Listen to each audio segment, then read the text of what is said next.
Whoops, what happened? Yes, hello, hello, hello.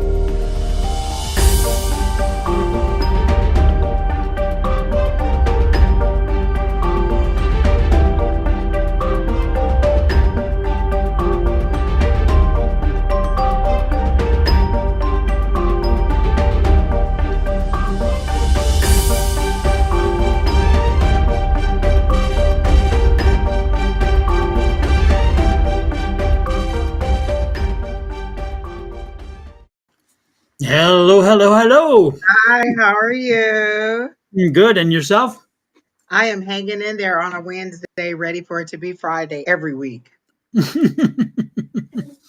I hear you. Hey, Lori Cheyenne Taylor, nice to see you Hi, in. Lori. What you been eating good, Don? I am actually crunching the last little bit of a pretzel, which is not healthy at all. Oh, that's not bad. It's not bad. It's better than what it could be, so that's not bad. I Exactly. had a caramel apple today. I finally found caramel apples at Walmart, so I was happy about that. So I am excited. Sorry, I had my thing off. Caramel apple. Yeah, nice. Especially for you, because that's one of your faves right there. I've been looking for them everywhere, and I finally went back to Walmart, and they had a bunch of them. So I got me some. I got the kids some. And and I am happy. That's all I've been looking for is caramel apples. There you go. You know, it's interesting because I was in Costco the other day, and quite often Costco carries those at this time of year, but I did not see them in Costco this time of year. I was gonna say I didn't even think of Costco or Sam's Club, but that Mhm. is a good idea. Yeah, I kind of was looking for them because I knew it's about that time of year when that thing comes when those You come out. only get to Halloween. After Halloween, they disappear. It's like gone. Exactly. Yep. So I'll keep an eye on there for you too, and make sure that if they pop up there, I'll let you know. Oh, good. So Hey, they JoJo. Hey, Miss Julie. Harley. Hey, Harley. nice to see Tina. Kimberly. Oh my God. nice to see you all in. Welcome in, welcome in, welcome in. For those of How you who was made the class last night? I was at work. I didn't make it to class. class was good. We had a meditation before. I mean, it was a new meditation I That's what I created. really wanted to do. Was the It's meditation. the meditation to release, and so it was built to help people release and let go. Oh, I You definitely know, should have let been go, there. let God. You know, let it go. You know my thing, right? Let it Oh go. my gosh, John, I was listening to this lady today. Uh She huh. was doing her live and she kept singing Let It Go. And I was like, did you steal that from Don? Is that Exactly. real? She Like, just don't kept my thing. singing that part of it. And I was like, hmm. I know somebody. You know, it was interesting. I was watching somebody else the other day, and they were doing their thing, and then they did something, and I say, I know where you got that from. Yeah. Miss Julie, I just like the regular old caramel apples, like a green Granny Smith apple, regular old caramel, and the peanuts on top. I don't like the chocolate and the sprinkles and all that. Just a regular old caramel apple with peanuts on it. You know, up on the East Coast, we ours are our caramel apples are done with the red apples. The what do you call the? I Oh, don't know, really? delicious or whatever you call them. The Uh-huh. delicious or whatever. Yeah, because you know that's what they grow mostly on the East Coast. The Upper East Coast is those big red delicious. I think they call them red delicious apples. Okay. But yeah, that's what we. Something about that sour Granny Smith and that caramel and it just all goes together perfectly Yeah, fine. and I totally get that because what happens is when I make my French tart, my tort it's called, when I make it, I use a Granny Smith apple because I use cinnamon and brown sugar and so forth in it to you know and caramelize it, and so I use the Granny Smith for that reason because otherwise it's sweet on sweet with the delicious, and also the Granny Smith will hold up longer. It'll stay crisper, you know, where the delicious apple will break down in the oven. So when I do my French tort, it is with the Granny Smiths for Oh, reason. yeah. Yeah. Yeah. Hey, So Dakota, how are you? He said he's watching us all the way from Ohio. I well, won't even hold that against you.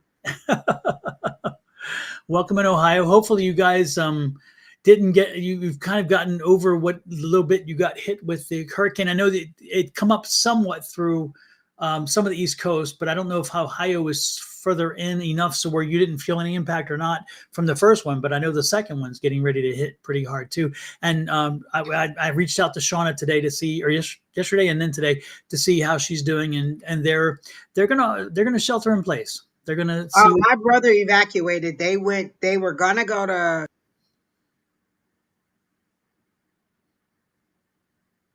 either North or South Carolina, but their Airbnb got canceled weeks before. But he said where they were going was still pretty far enough along that they weren't affected. Yeah, I'm telling you, it's rough seeing the the reports and hearing the stuff. It's also rough hearing all the crap that comes. It's interesting when we used to have drama and we have crises like that. The country came together, and to see the behavior this time, I'm like, come on, folks. There's time for that. There's time for that, right? But this is not time. And to plant and sow seeds of folks, it's like these people are hurting. The last thing they need to hear is that nobody cares, because I don't believe that at all, because we've seen the responses. And it's like the American people care. They step in and they take care of it. So it's like, I'm so saddened by some of that, and, I don't get political on here, though I do get political. I don't get political on here. But I will tell you, when it comes to that, it's like, that's not politics. That when crisis happens, we come together. Exactly. We are not red states or blue states or East Coast or West Coast or North or South. Nah. When emergencies happen, we are Americans. Plain and simple. And so it's like, don't give me that. Don't give me none of this or this or this. No, we all pitch in. We all do what we can to help each other and lift each other up. And you want to call it socialism? Call it socialism, because you know what? That's what our government's supposed to do. It's supposed to lift the people up and help them out. So you know what?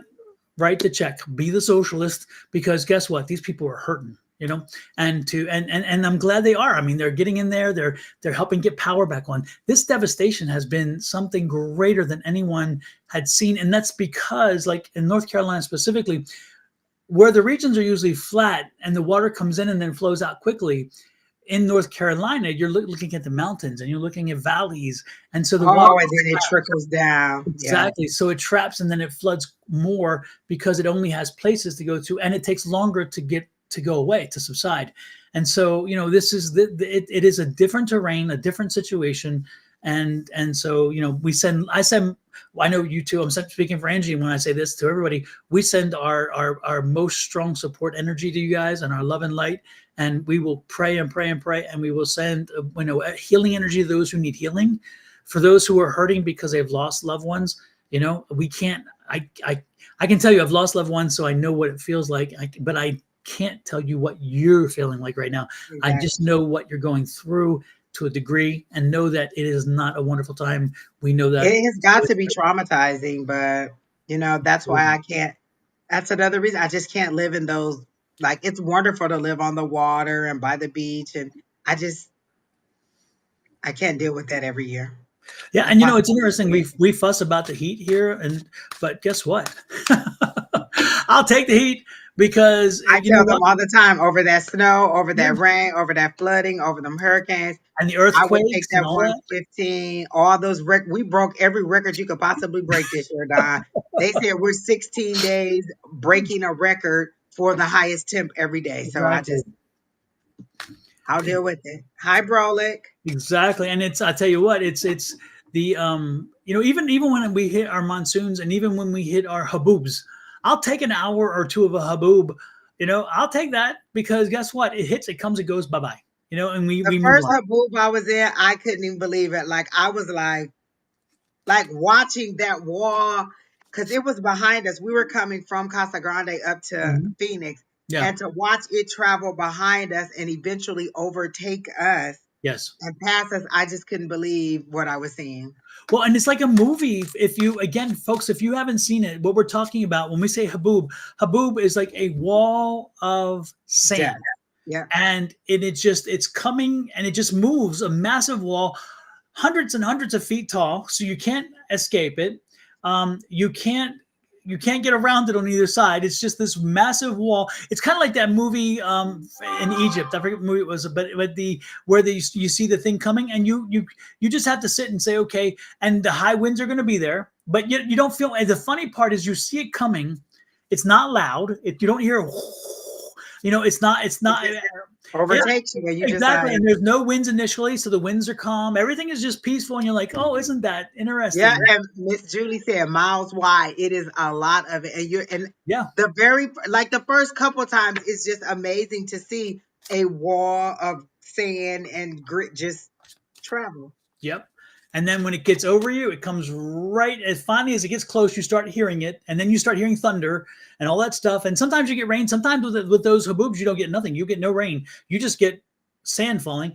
And then all of a sudden it's there. And as it starts coming at you and finally envelops you, it's dark. It is dark. And because And you then it cannot, travels right on past you. yep. And then you just stand there and wait, and all of a sudden it's gone. And if you're in a car, they say turn off the engine because you don't want to suck that stuff up into your radiator or anywhere else. So you turn it off and you just kind of wait. And the car sometimes shakes because of the wind, but it doesn't. You're not going to be flipped over. It's not one of those things. And then, of course, if you have a swimming pool, you've had a haboob hit because you'll see a layer of grit on the bottom of your pool, which does not make your filter people happy because they're going to have to come out and clean your filters because of My friend, one of my coworkers' husbands, that's what he did. He maintenance pools, and yeah. he would be busy Yep. during monsoon season. Yep. So but we have maybe one, and again, we don't even get one every year, but we may get one, or even maybe a second one from time to time. But it happens quickly. It's gone, and the damage is gone. The winds can be strong. We do have strong winds, but you know what? You get strong winds everywhere. So again, I'll take the heat because I don't have to shovel snow. I don't have to deal with water coming at me in ways I that tell them least amount of natural disasters, Don. The least yeah. amount of natural disasters. Yeah, I remember I came from Angie. You know this. I came from Houston, and Houston every year, at least one, if not two, hurricanes come our way, and it's like, okay, what are we gonna get this year? And of course, I was a homeowner. I owned rental properties, and every year I wondered, is this going to be a year that's going to wipe out a few more houses and just cause a financial crisis? It's like what it is. I'm so glad I am not dependent upon that anymore. I don't have to worry. I do worry for my people and people, all the people that are out there that we know very well. I worry about them, but it is nice to not have to worry about my financial success or failure based on Mother Nature's desire to kick my ass. Haboobs. She tried to spell haboob. Harley tried to spell it. Ain't it Haboo? Haboob. Haboob or something like that. Yeah, Haboob. haboob. It's really just a dust storm. Mm-hmm. Well, that's another word for it, but they call it a haboob. Mm-hmm. It sounds scary, but I'll take it over a tornado, Yeah. over any of that stuff any day, over a hurricane, over a snowstorm. I'll take it because it comes through and it's gone and it's minimal damage. It's not like coming through breaking windows out. It's going to leave a layer of dust and it's going to keep on going. Yep. And if you ever have a chance, check it out. Do good search on YouTube or something and look for a video. It's kind of, really, I mean, it really because at the beginning of the season, the news always does a video to show you to it. Yeah, just look up haboob. Miss Julie put it in the chat. Haboob. Yeah, it's just kind of interesting to watch because you'll see it and you're thinking, wow, it actually, I truly believe it does sound crazy, but it's fascinating to see it because you're thinking, wow, it's so big. And you literally can see it coming and just be like thinking it's so far away. The next thing you know, it just overtakes you and passes you. Yeah. And remember, our land out here is flat. So when we tell you, you can see it forever because you can be like here in Scottsdale, we're on the McDowell Mountains. We can see down through Mesa. We can see down through Chandler. We can see forever. And you'll see it come and you'll see it coming and you're like, oh, this is going to be interesting. And you see it slowly and slowly and slowly and slowly and slowly. And then you're like, so we can see when you're in the valley, you can see for miles and miles and miles. And so when it's coming and it's a long ways away. And again, sometimes it's deceptive because you're not sure how long it's going to be, but it's coming. So you just get ready, It's like if I'm out shopping, I get into a store and know where I'm going to be. If I can put into a garage someplace, a parking garage, I go there, but otherwise get home, get the car in the garage and I'm happy, Yeah. And it's interesting because our haboobs usually don't cause, there's no hail damage and mostly in those kind of things. And none of that stuff. So it's kind of cool. Yeah. So it's not a hard thing. Well, you could use it, but again, that there's a movie where they are in Egypt and it's like out of Egypt or whatever. And you'll see the wall come at them. It's kind of cool. I can't remember. Yeah. I think The Rock is in it or something. It's one of those movies with The Rock or something. Oh, I think I know what you're talking about. Or what's the guy that did the heavyset guy in the won the Oscar for being a fat guy? Remember the he was a young, very handsome young actor, and then he as he get older he put on weight, and then he played that guy Whale. He played the Whale. Remember the Whale movie, the Whale called Whale, and Brandon Fraser. Brandon Fraser. Oh, okay. Yeah, Oh, okay. Yeah, I remember? would have And never guessed that. he did that series of movies in on Tut or whatever it was, in Egypt. That's what that was. Yeah. Oh, So okay. yeah. So anyway, it's in Phoenix. We in the Phoenix and the metro area. We get them, and actually they get them everywhere. But that's where it pays. In Arizona, 2/3 of our population in the entire state sits in our county in the valley. The rest are spread out north and south, but most of them are here. So we get a. There you go. So Miss Angie, who are you drawn to first? I don't know. No one put a question. No one asked could they get a reading. They were just chit chatting with us. So I thought they were just happy to see us. Hey, Christine. Hey, Jimmy Joes. And folks, as Robert. we do our readings, I'm going to pop up over here. Let me show you what's like a little QR code. It's going to be the weekly readings that I did for each of the zodiac signs for this week. If you haven't seen it yet, please make sure you save it for later and check them out. Thanks, Kimberlyn. I thought the orange was nice too. So, guys, if you have a question, just put your question in and we'll take your question. Yeah, you don't wear you don't wear orange very much. No. I like this version of it. I have another lighter version of orange and I don't like it very much, but this is a very nice version of it. Yeah. Yeah. Nice. And I used to rebel against red because that was my mom's favorite color and she always dressed me in red. So I rebelled against red, even though I secretly liked red. I just rebelled against it because everything was red and she used to always dress us in red. Yeah. Well, you know somebody who likes red a lot. I know. Only for my shoes, and my Probably know. Look, my mom, that's her. Red. She had red cars. She wears red outfits, red, like she just red. It was, yeah. I was what color she wants to be buried in? Red and white. red. I was out the other day and with my mother-in-law, and we were looking for shoes for her 90th birthday and for her party. And so we were out looking for shoes, and I actually ran into a pair of shoes that were not red, and I liked because I needed a pair of shoes, and so bump, orange. I'm like, they're almost red, Dot, and I like them too. Those are cute. So they were. It's interesting. I saw them, and it's interesting because I had orange shoes, which got me out of the black shoes and all the the blues and stuff, and the orange led me to red. So it was funny when I saw this. I said I'm going backwards a little bit, going back into orange. But again, they have a statement. So I'm like, you know what, that's good. Right. Yeah. I still love a black gym shoe. I don't like a white gym shoe, but that's just because I'm lazy and I don't like to clean them. Oh yes, the white and white tennis shoes are hard because the scrapes that black marks that you get on them. I don't know if it's rubber or what, but once it's on, it's hard to get off. Miss Julie said, "Do you really need more shoes?" I probably don't need more shoes, but that is not going to stop me from pressing at the cart. Yeah, and actually I got rid of my reds that were getting worn out in replacement because that's what I needed. So I didn't need them myself. So, and if I didn't need them, I'd be lying anyway. So I wanted them. How's that? But no, I didn't. If you guys ask for a love reading, I'm just going to give you a general reading because you know that I don't do love. Miss Bonnie does that. She did that this morning. So if you ask for a love question, I'm just going to give you a general. Hey, Quinn. Garma had a question. Oh no, I don't tell you what anybody else thinks of you in a connection for love, because I don't have their permission to read their energy. I only have your permission, so I don't tell you what other people think of you. It's kind of like an invasion of their privacy for me. I know other readers do it, but it's an invasion of their privacy for me because I don't have their permission to do it. So if you want to rephrase your question, Garmia, is it Garmia or Garma? I can give you another question, or I can do a general. Mm-hmm. And then after that, we're going to be drawn to Kathleen. I'm drawn to Kathleen as well. So Kathleen, if you have a question, let me know. Okay. Oh, she said general. Both of them said general. Good. So let's start with Garmina. Are Garmia. we pronouncing your name right, Gurmi? Garima. Can you tell us phonetically or break it down a little bit so we can say it correctly?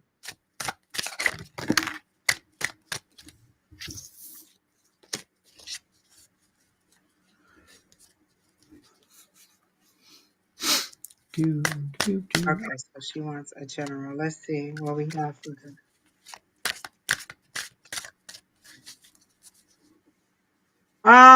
That's funny because immediately when I tap into your energy, I get a mothering energy, like a Queen of Wands energy, someone mothering you and saying, you know the reason or you knew better. Like somebody is scolding you for doing something that you knew that you shouldn't have done. So I don't know if this is like your higher power or your guides telling you you knew better, but the first thing I got was like somebody speaking down to you saying you knew better. You knew that wasn't the right thing to do, and so let me see what else they're telling me to do. They're showing me a Two of Cups and they're pulling the Two of Cups apart. So for me, that's some kind of relationship that's being pulled apart or something that is no longer being put together. It doesn't have to be a romantic relationship, but it is um a closer relationship than just like maybe a coworker or an acquaintance. It's a more close relationship.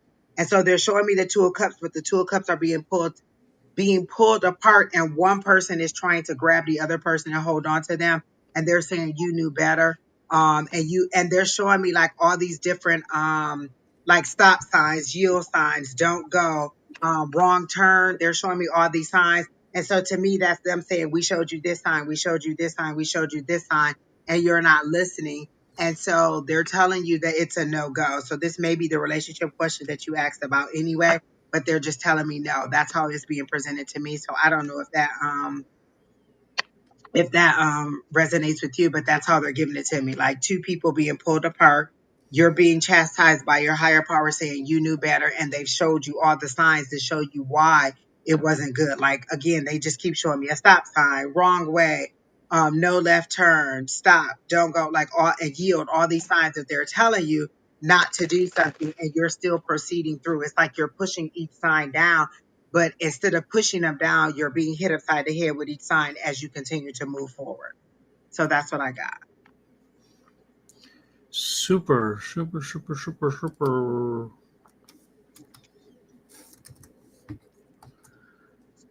Garim, are you in I'm getting family conflict. So are do you is it a situation where you are wanting something for yourself or you're wanting something one outcome and your family is looking for you to do something else? You have an obligation to your family, something like that? Because I'm picking up on something like that. I'm picking up on a situation where again it goes back to happiness and you being true to yourself. And I do feel like there's I feel like that's not the case. And so are you somehow committed to something? Like is it an education situation or a relationship situation or an arranged marriage situation that I'm picking up? Because I'm really picking up again something about where your family wants one thing and you're just not sure how that fits in. So I don't know. Does this resonate with you at all? Because again, it may not. It could be somebody else's energy, but I'm just picking up that there's a again. I feel like you want to go your own way. You want to be. You're like I've got to turn. I've got to shine my own light, and for you to shine brightest, it comes from you being you. You coming from an authentic place, kind of deal. So does any of that resonate with you? I mean, it just and if so, and again, is it a relationship situation or is it a situation again about direction where your family wants you to do one thing, and you want to do something else, or whether they're not on board with something you want to do, and it's like again, it's a bit of a conflict. See, and that's how I got it too, down. But she was bumping her head on all the roadblocks. Stop, don't go, yield, don't move forward. But Exactly. she's pushing forward in opposition to it anyway. They're saying don't do it. But I got it as her higher power telling her don't do it, and I got it as a relationship too because I got the Two of Cups being pulled apart. Okay. Super. Yeah, because it's Yeah, it's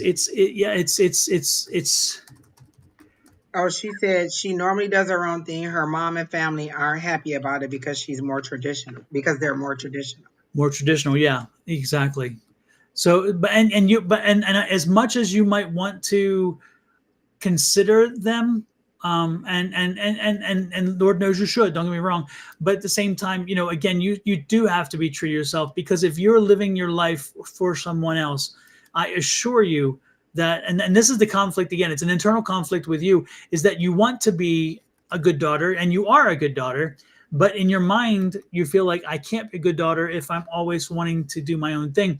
And know that your parents love you, and there isn't really a conflict. They do want the best for you, but they know you well enough to understand that if you were to petition them for something, and they really felt that you wanted or needed it, they would support you. So know that ultimately, they want to direct you, but at the same time, they are willing to go with you.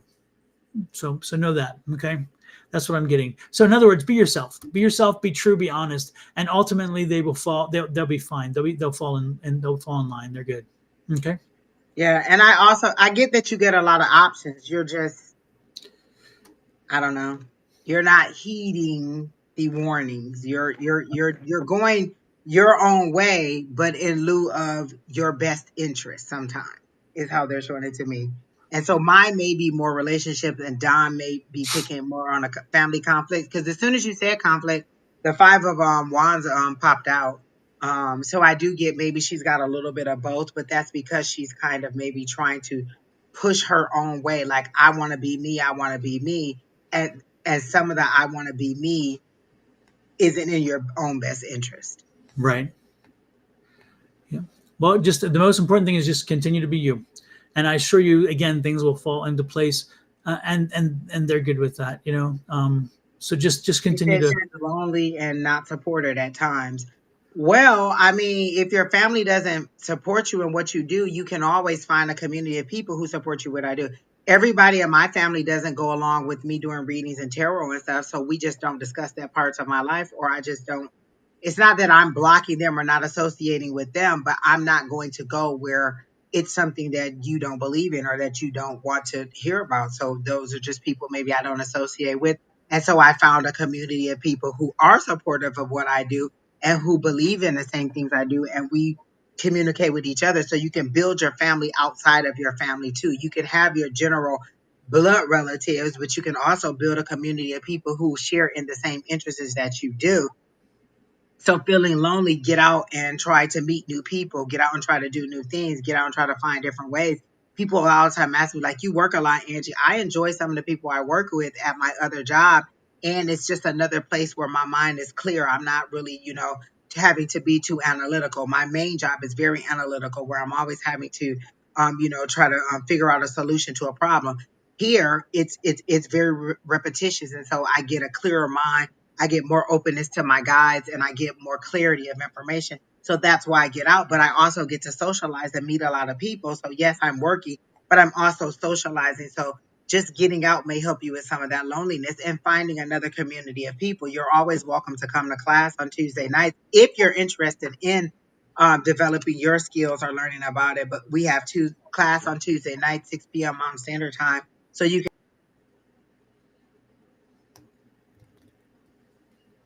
come and join us in on a, chat and be with us. But again, it's in you getting out and finding your own support group or a group of people who are interested in the things that you do. Exactly.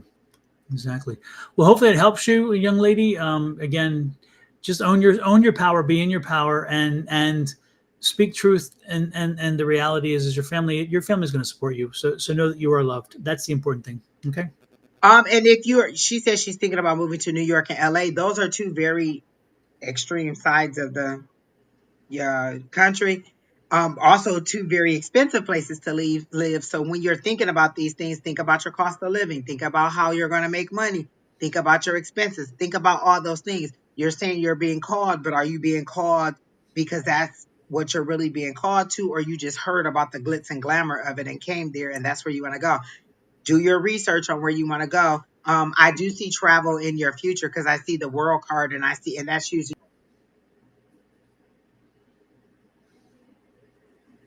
you transitioning 20s to your 30s or your 30s to your 40s because I feel like you're transitioning from one like generational thing to the next thing. So you're going through um to the new you, but it's a more mature you, and you just haven't decided how to let go of that more innocent, less mature you and to develop into the new womanly or adult version of you.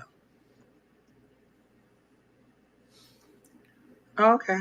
Well, I mean, those are both good opportunities to find jobs, but again, they are expensive. So know what you're doing if that's where you want to go. Exactly.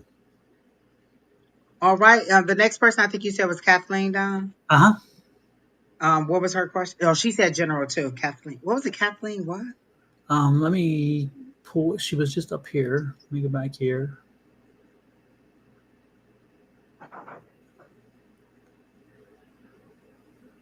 All right. How far back was it? They were right next to each other. Kathleen Yeah. and I think it's Garima.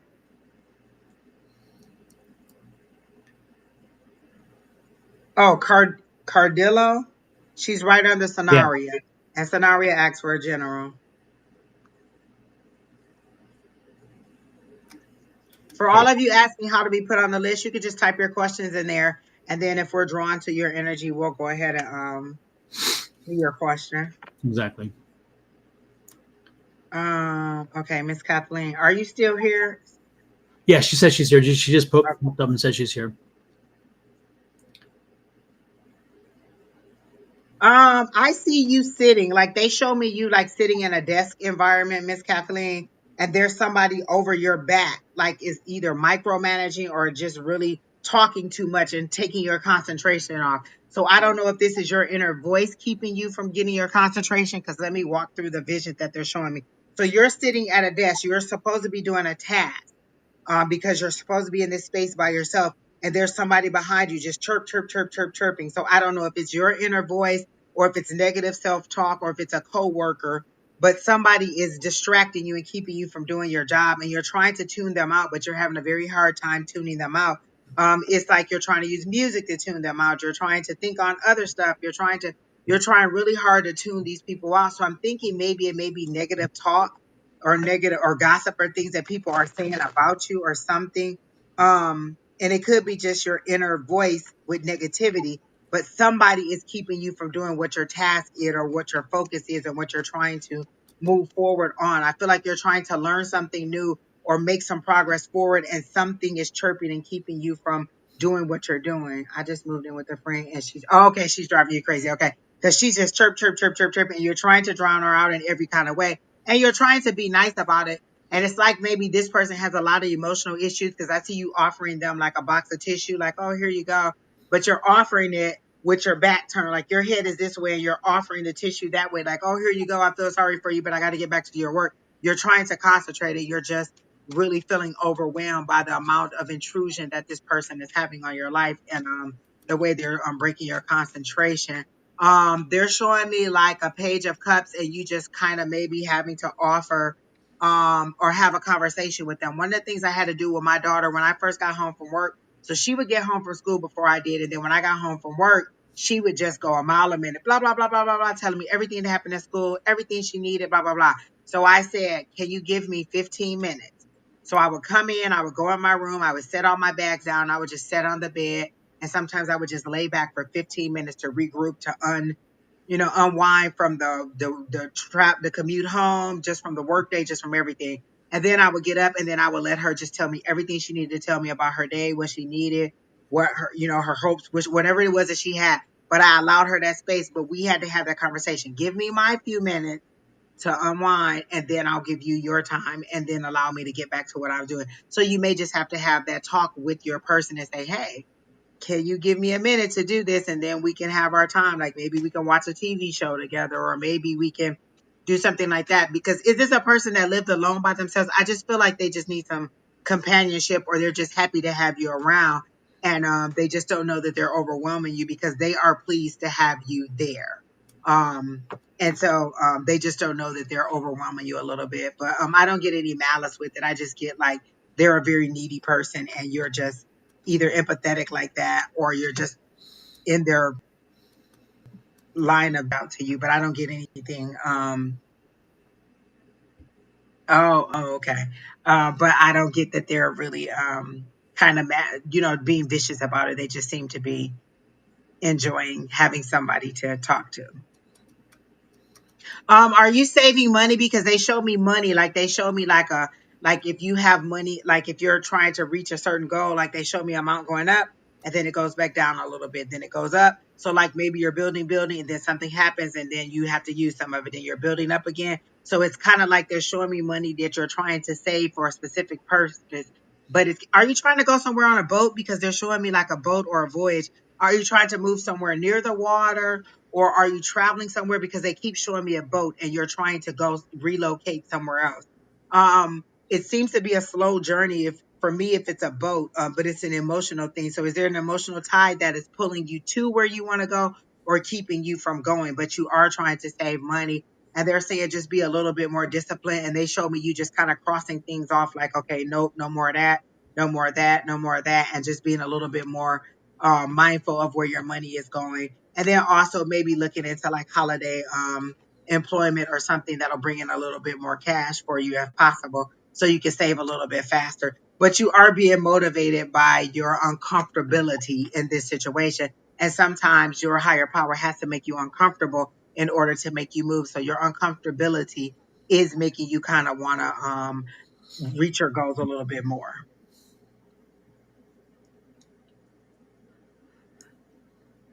Who's the are you experiencing cold chills? Are you experiencing some kind of energy? Are you experiencing something like a flash of cold chills or um um I keep feeling cold chills around me. I keep feeling like again, are you having a situation where you're dealing with the beginning of an illness?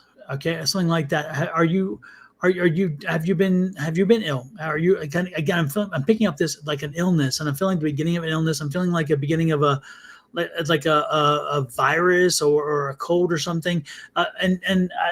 If you are not feeling it yet, I would strongly She said suggest. her ears partly closed and she can't get warm. That could be low iron because let me tell you, I be freezing. People be, it's so, I'm like, oh my gosh, where my jacket?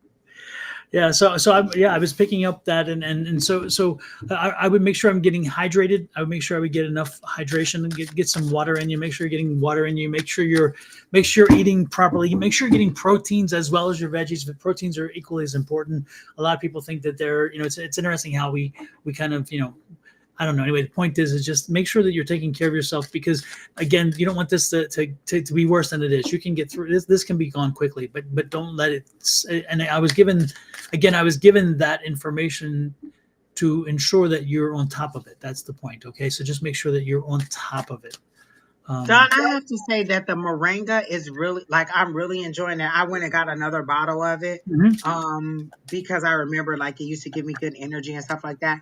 But I don't know if I had told you I had been experiencing frozen shoulder. Like all of a sudden my shoulder was just very very sore and I had very little mobility in either of my arms. Like I couldn't reach behind my back at all with either of my arms. So I started back taking the moringa because Bonnie had told me that a while ago, her one of her dogs had an issue with walking, so she started giving her dog the moringa, Uh-huh. and within a week or so they could walk. And I would like to, and I can say that the tension and the tightness in my shoulders and everything have kind of loosened up a bit. So I do think it has been helping me in my situation where I had been doing like I had X-rays, I had been doing like weights, and my niece does she's going to physical therapy school and she had given me all these little exercises and stuff to do, and none of that stuff seemed to be working. I couldn't even lay on either of my shoulders. I just literally had to lay on my bed like a Oh, corpse, yes. just on my back. And Yeah. so finally now I can lay on my shoulder. It doesn't throb so much. And so I just like moringa. And and again, I'm low in iron, and I don't know if that had anything to do with it, but I've been told that it has like 7 to 10 times more iron than spinach and all those things. And so And it doesn't give me the issues because they had me on an iron supplement. It wasn't working, and that works perfectly fine. It doesn't irritate my stomach or anything, it's been working really really well. After that, I might try the burdock root because Lester told me that was good. But just along the lines of that, those are some Yeah. natural remedies that the lady could try. Yeah, and To do. this stuff Angie's talking about, I Yeah, put up here because I used to preach about this, and I still tell you people, I tell everybody who wants to hear it, they probably don't want to hear it anymore but it really does. This is natural. This is moringa is a moringa tree, yeah, and it is called the tree of life. It's one of the oldest trees in the world when it comes to dating back whenever it was used in Egypt. It was used, and every part of this tree. This is very unique. Every part of this tree is edible. Every part, the root. And this is not common. Most trees you cannot do that to. But the root, the bark, the leaves, every bit of this is beneficial in different ways. But they call it the tree of life because it touches so many parts of our lives.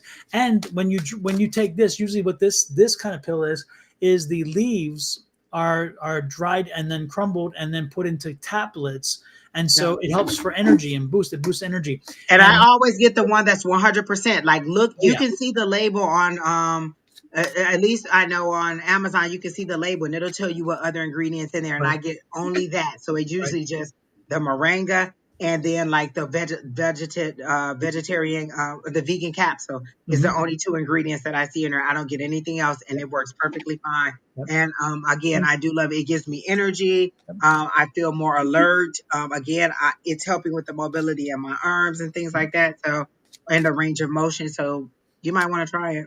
Yeah, and this is Although I'm not diagnosing. yeah, this is an Amazon link here. This is an Yeah. Amazon link here, and it's interesting because Janet, a friend of ours, a mutual friend of ours, me and both Angie and myself, she's the one that turned us onto it because her father used to grow this, and then he would put it in capsules and sell it.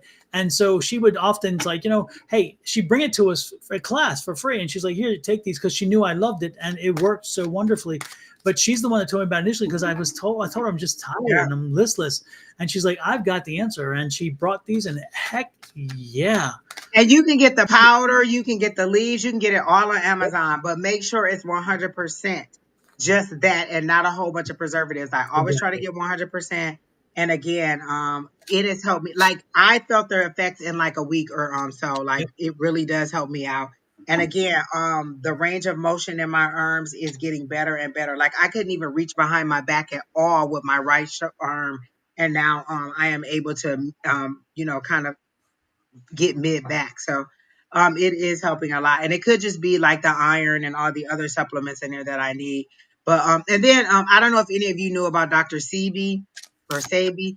He talked about it a lot, and he also talked about burdock root, and he was very much into like plants and roots and vegetables and things like that, with helping you maintain a healthy diet. So that was another thing that he talked about.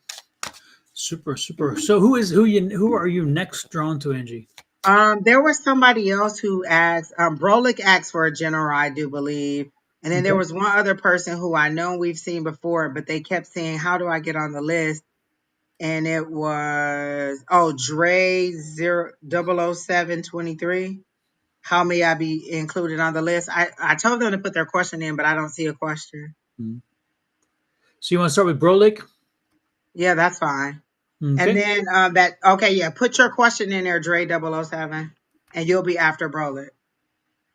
Hmm. Oh, I do the mushroom coffee too. I just bought 4 bags of the Rise mushroom coffee from someone who had a subscription, and then they didn't want it anymore, but they never stopped the subscription, so they sold it to me, and I got mushroom coffee, and I do like it. I do feel the difference. You do feel the difference in your gut. Yep. And as Angie's going to connect with the energies, I want to remind folks, if you have not seen this, I have a guided meditation. This is the link to it to go to YouTube, and it is guided meditation to walk you through going to a safe space and then meeting your loved ones who've crossed over. It's a great meditation. It's going to take you about a half hour. It's about 29 minutes and some seconds long. It will, but it walks you through the whole process. You may have to listen to it on more than one occasion before you are completely successful. But you may want to, again, make a note of this, because if you're looking to meet a loved one or have a conversation with one of your loved ones that crossed over, this will do it. If you are not successful on the first try, because again, you have to get it comfortable and safe and feel totally comfortable to give in to yourself and to let yourself be free. It could take 2 or 3 times. If you have to repeat it, don't repeat it the same day.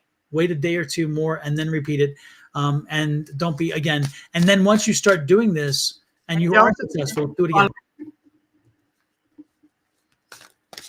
Your mic went out there. Or like if you Sorry, do it when your you're mic went out, drifting Angie. off, your subconscious now. Yeah. Okay.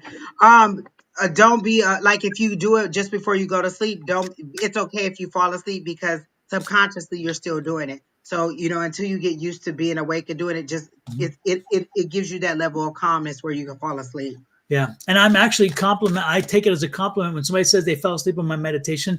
That means my meditation helped you relax. And because you needed the sleep more than you needed the communication. So I always take that as a compliment when it happens, when somebody says it, because again, your body tells you what you need. And sometimes you just can't get the peace and tranquility until you get something like this. And then there's one more meditation as Angie's connecting to, and this is to meet your gatekeeper. So if you haven't met your gatekeeper yet, your gatekeeper keeps the spirits in and out. And so the gatekeeper is somebody you may want to meet to and have a conversation. This one will do it. And then, of course, I have one for meeting your spirit guides, which you've all already seen before. I'll pop it up a little later. So what you got, Angie? For Brolic, I got a very vivid image. So they showed me a boat. So like you're on a big giant boat, but it's like the power is out on the boat. And so there's a little rescue boat. So I kept hearing big fish going to a smaller pond. It's like you took a leap into something that was overwhelming, that was too big for you. And so they're asking you to jump back into a smaller boat. But what you don't realize is that this is a rescue boat. You're thinking that the boat you're on is fine, but your higher power can see down the line you're going to get into trouble. And this is a sinking ship. I just keep hearing sinking ship, sinking ship. And they just show me holes being poked in it. So I don't know if your company is going out of business or you're headed for some kind of calamity, but they're sending a boat to rescue you. So they're saying, take the leap. You're supposed to jump out of the big boat into the smaller boat, and then that boat's going to take you ashore, and it's paradise on land. Like you're out on the water. For me, water is emotion. It's nighttime. So this is a secret emotion, or this is something you don't want people to know about, but it's an emotional situation that you're going through. And they're saying, get out of that big boat and get into a smaller boat.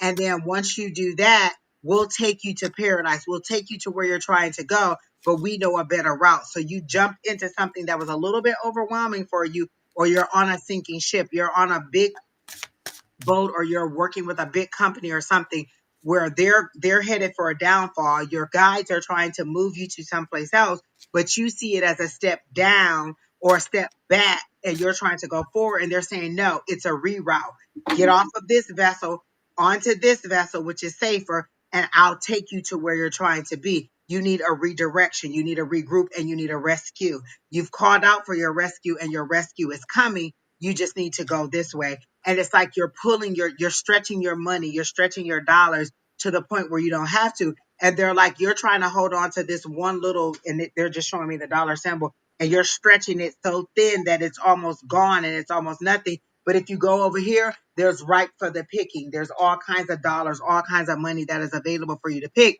You just got to reroute and regroup and go another direction, and it'll put you back on track to where you're going. You think that this is the safest route, but what they showed me is you're about to go overboard.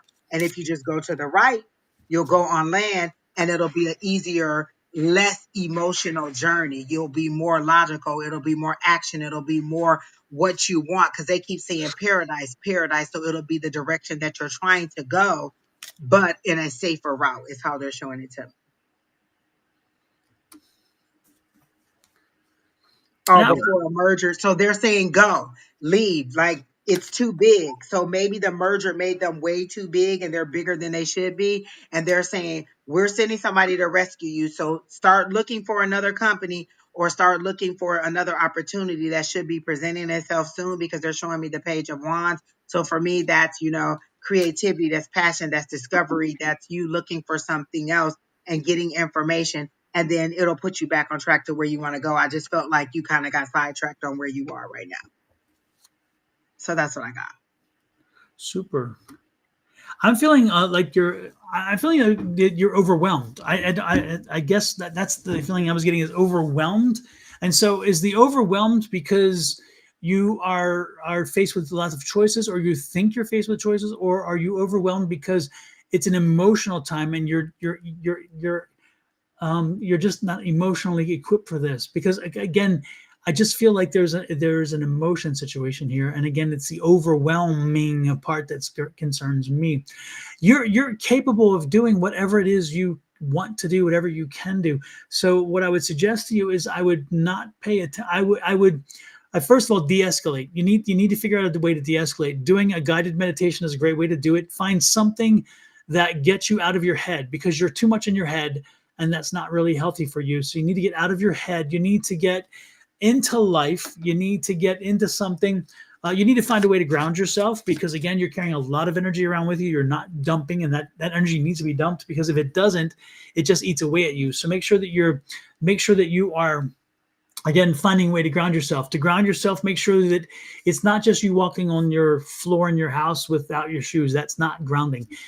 Grounding is getting out into nature. So in other words, you put your feet into sand, put your feet into grass, put your feet into dirt, put your feet into water. Get out and put your feet into Mother Nature, Gaia, Earth, whatever you want to call her, and let that energy that has been building up, let it go ahead and discharge into nature, and therefore give you a break.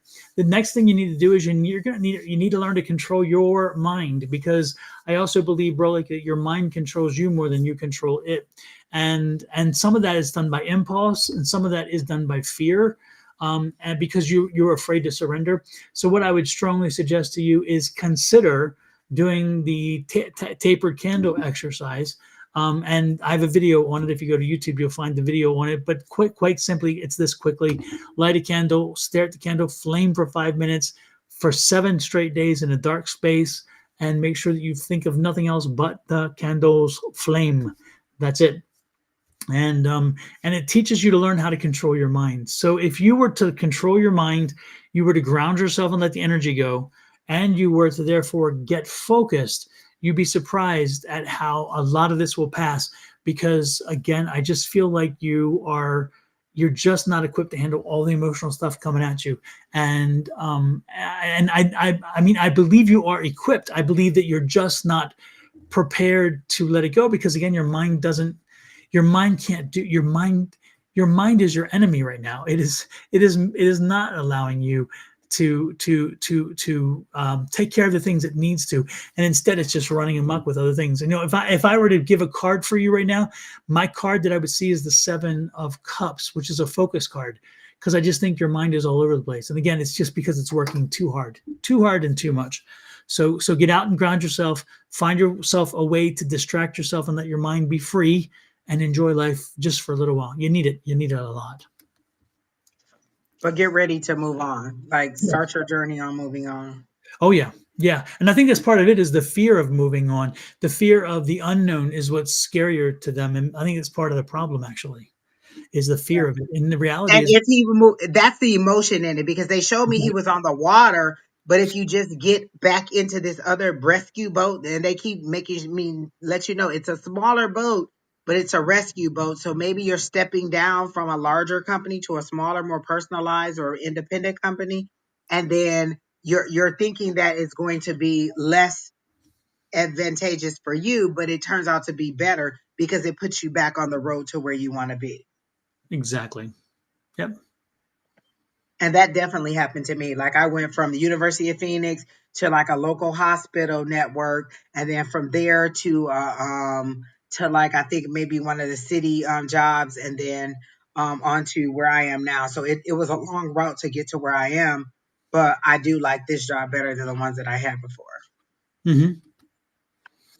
Super. All Well, right, so that's that's what we good. got for you, bro. Like, take that information, put it to use, and again, give yourself a little bit of a break. Give yourself a break. You deserve it. You've earned it. What you All got right. next? So the next person I think was Dre's 00723.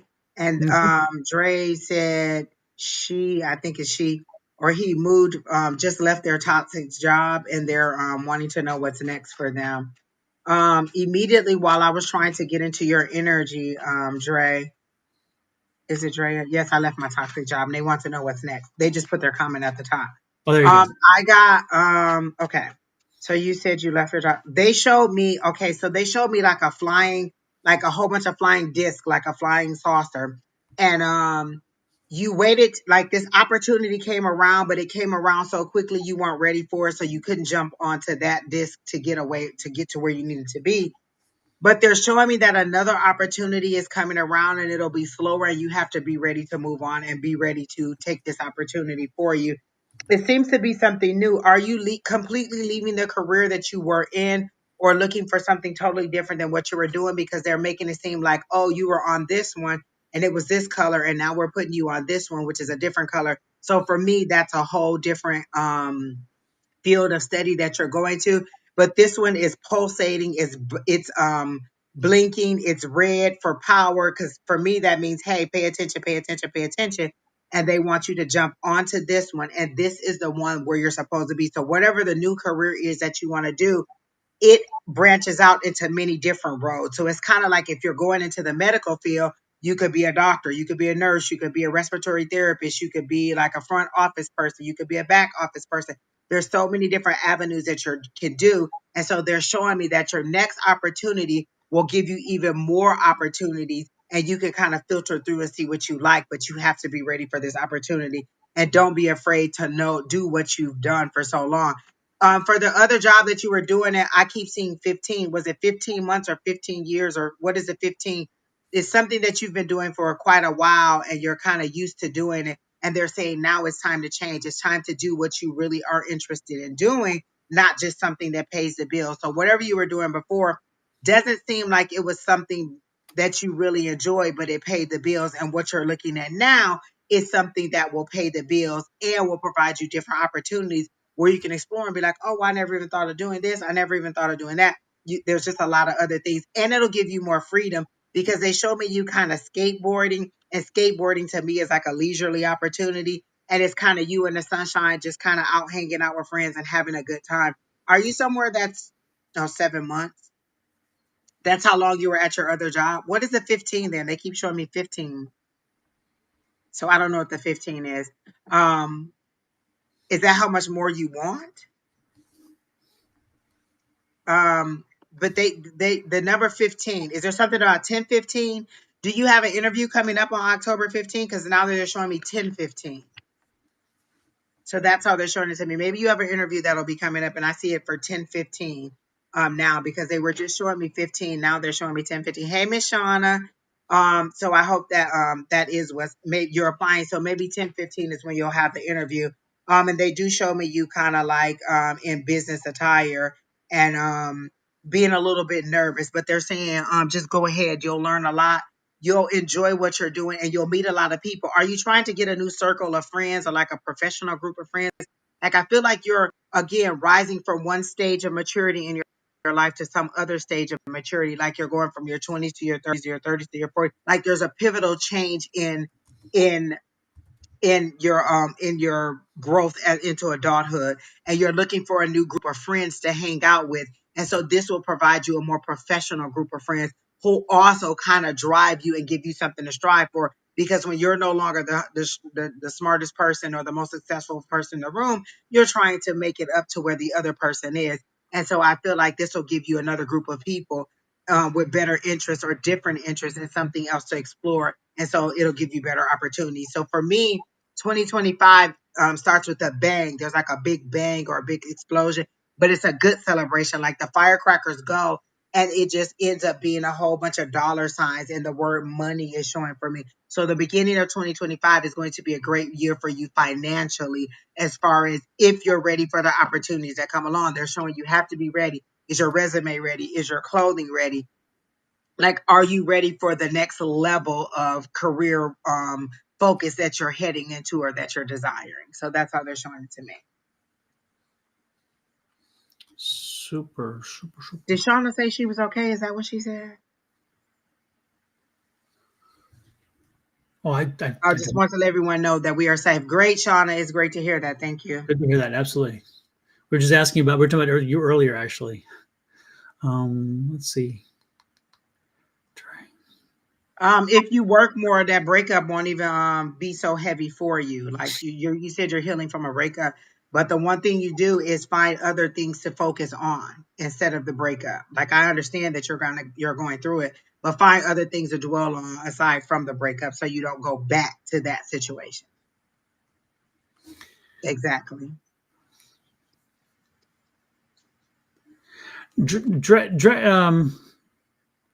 Was it's interesting because I don't know.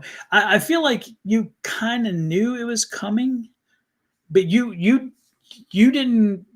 They ended it. You didn't end it. Is what I'm picking up. But I'm also understanding that you knew it was coming, but you didn't want to take it on. You didn't want to face it, so you figured just let it slide, and maybe it'll pass or whatever else. So my question is, and the big thing is again is this was unhealthy. You knew it. You knew you had to move on if you were to grow and to expand. And when I as I'm picking up the energy, I think this is really a good thing for you. I think this is much needed. And it's like and let me give you this is how this is what I'm picking up for you. This is what I'll let Valerie Bertinelli tell you the story, because this is how I'm picking up for you. Healing journey. About 2 years ago, my life was like really unmanageable, and I got shut. You know how the universe or God kind of like taps you on the shoulder, you don't listen, kind of gives you a little push, you don't listen, shoves you to your knees, you still don't listen. I got shoved on my ass, and so I needed to really change the way I was living. And that's what I'm picking up here. I believe that you. I'm not saying you're not strong, okay? So I'm not trying to imply you're not a strong person, but I believe that you knew you needed this to happen, but you couldn't find the timing for it. You didn't want to. It's like again, it was having what is comfortable or is known was easier than the unknown, which you feared. And so you were okay with just being okay. And the spirit kept telling you, you gotta move on. There's something more for you out there. There's better out there. There is a different kind of life out there for you. You don't have to live this way. And you kind of went, oh yeah, I'll get to it, but I don't want to. I don't want to, because again, you felt safe in the sense that this is what you know. And you'd rather go with what you know and then deal with this later. And I think so. So I'm not judging you, but what I'm thinking is that the spirit came and said, guess what? We've given you enough warnings. so now's the time for us to give you the push you needed, the shove, the hit by the 2x4. And so accept the fact that again, this was a necessary. It was a necessary. And now that the necessary came into your life, you can now move forward. Like Angie said, don't look back. Do not look back. There's nothing back there that is beneficial in the long term. Now, the memories are wonderful, and you'll have those.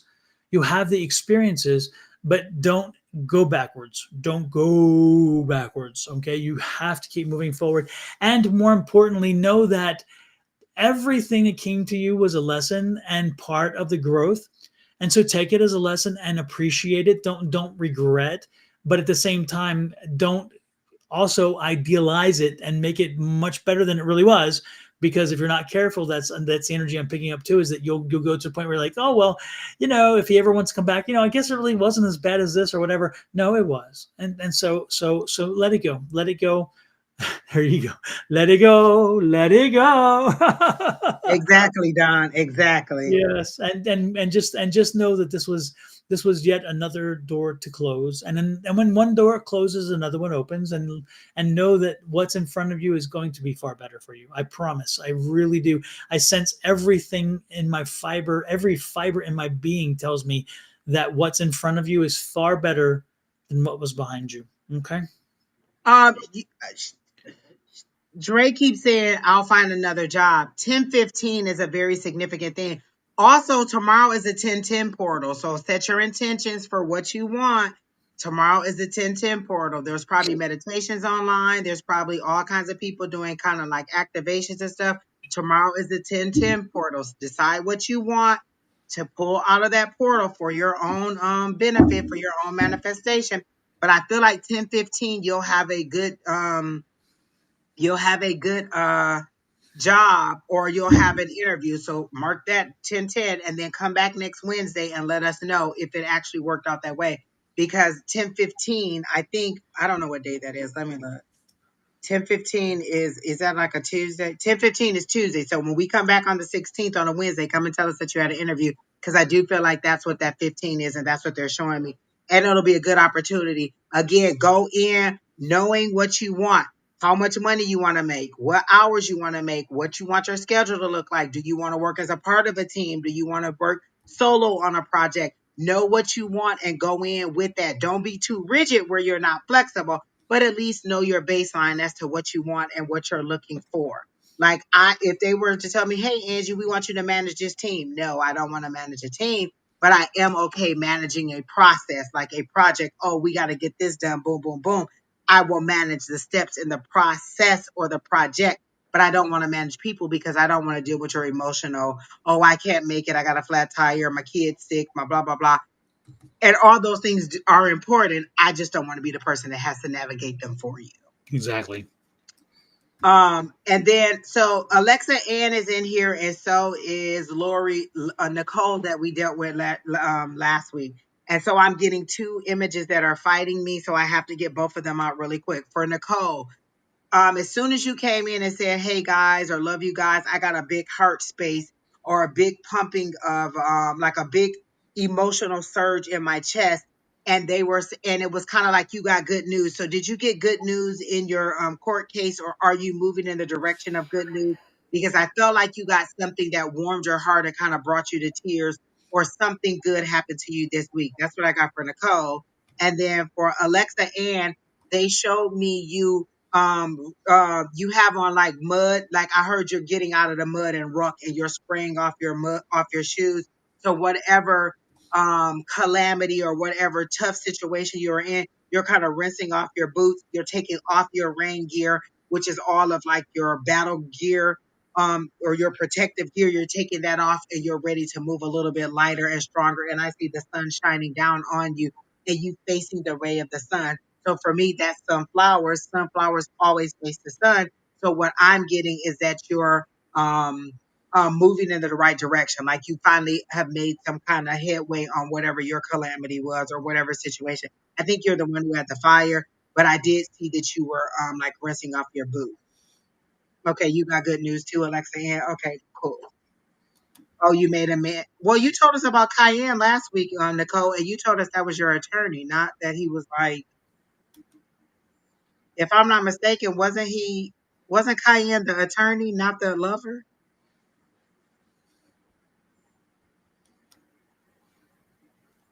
I remember that clearly because you said, "Is he going to help me with my custody issue?" So I thought he was an attorney, because we told you we don't do love readings, and so you said, "Oh no, this isn't love. This has to do with my court case." You tried to get me. That's why I didn't do a reading on him last week, because I knew. But again, I felt good news for both of you. Oh, you got good news from attorney too? Well, good. Look, why are your stories overlapping, but in a different way? Hey, when you can take it when you can get it, right? All right, so there you go. But both of you, I felt like there was good news, and I feel like there was joy. Like both of you felt joy. And Alexa Ann, I heard keep powering through. Like the more you power through, the more of your battle gear you get to remove, and eventually you're just kind of you, and just like a cute little sundress with the shine brightly on you, and your hair blowing in the wind, and you're just enjoying your new space. Did you relocate far away from where you used to be? Like I feel, if you haven't, I feel like you're kind of in a whole new area and you're exploring and getting to see your whole new area. And it feels like you went from like a very moist area, or a very maybe humid or area that gets like all four seasons, to one that's a little bit more drier. Is that what you were trying to do? Like were you moving from one season to another season or an area?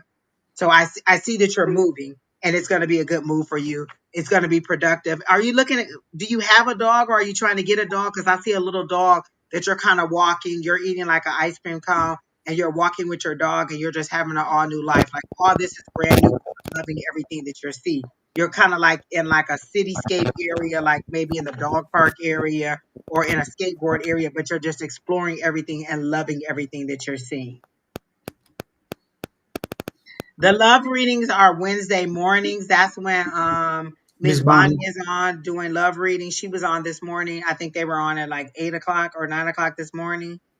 And then again, Sundays, Miss Bonnie is on from 11 to 1 Mountain Standard Time. So calling all angels. If you are subscribed to Miss Bonnie, every time she comes live, she'll do the love readings. And so that is Wednesday mornings and Sundays mornings also. Exactly. You have a dog that passed. I feel like you're gonna get a new dog, Miss Alexa Ann.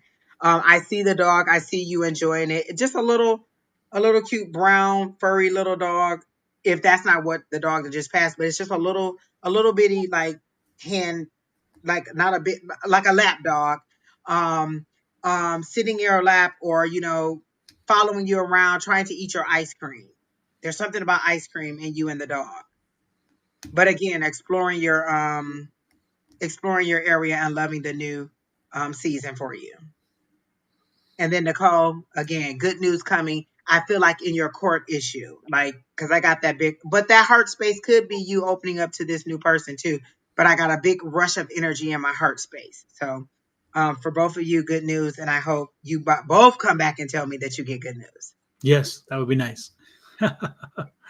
All right. So whoever else you're ready for, Don, that was 2 quick ones. That was, yeah, no, it's like move, boom, boom, boom. Love it, love it, love it, love it, love it, love it. Let me see who is here. Quinn was here. I don't know if she's still here. Miss Tina Tops wanted a general. I don't know if she's still here. Oh, speak up if you are here so we can know who is here and who is not here.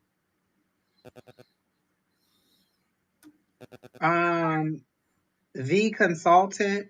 We're fine. How are you?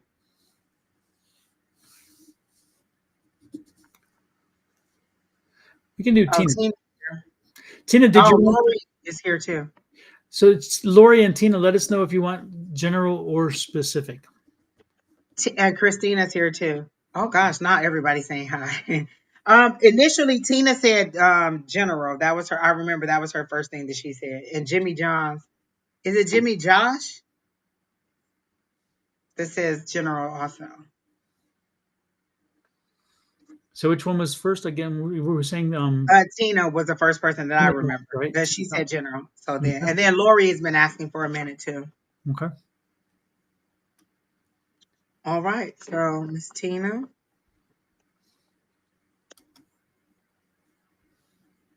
I don't know that I have anything for Miss Tina, or anything new. Um,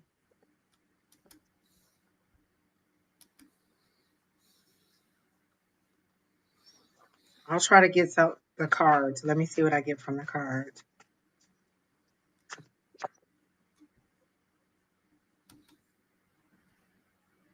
Miss Tina, are you writing a book or are you just reading a lot? Because they show me a book and they show me you in a book. So are you writing a book or are you just reading a lot?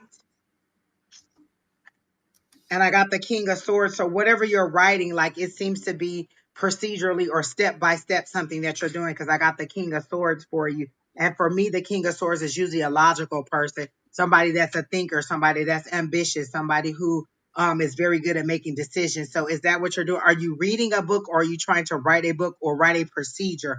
You're writing something and it's step by step. It's a logical order, like 1, 2, 3, 4, not like you're kind of just kind of putting your opinion out there. This seems to be fact based, and you're really trying to get the steps down. But there's something that you don't know because I'm getting that moon energy. So there's something that you don't know but you need to use your intuition. Like you need to feel your way through what feels good. So this is like your cardinal you versus your intuitive you. Like you're fighting the animalistic part of you, which is that intuition, versus that cardinal you, which is that logic. So you seem to be which tarot deck?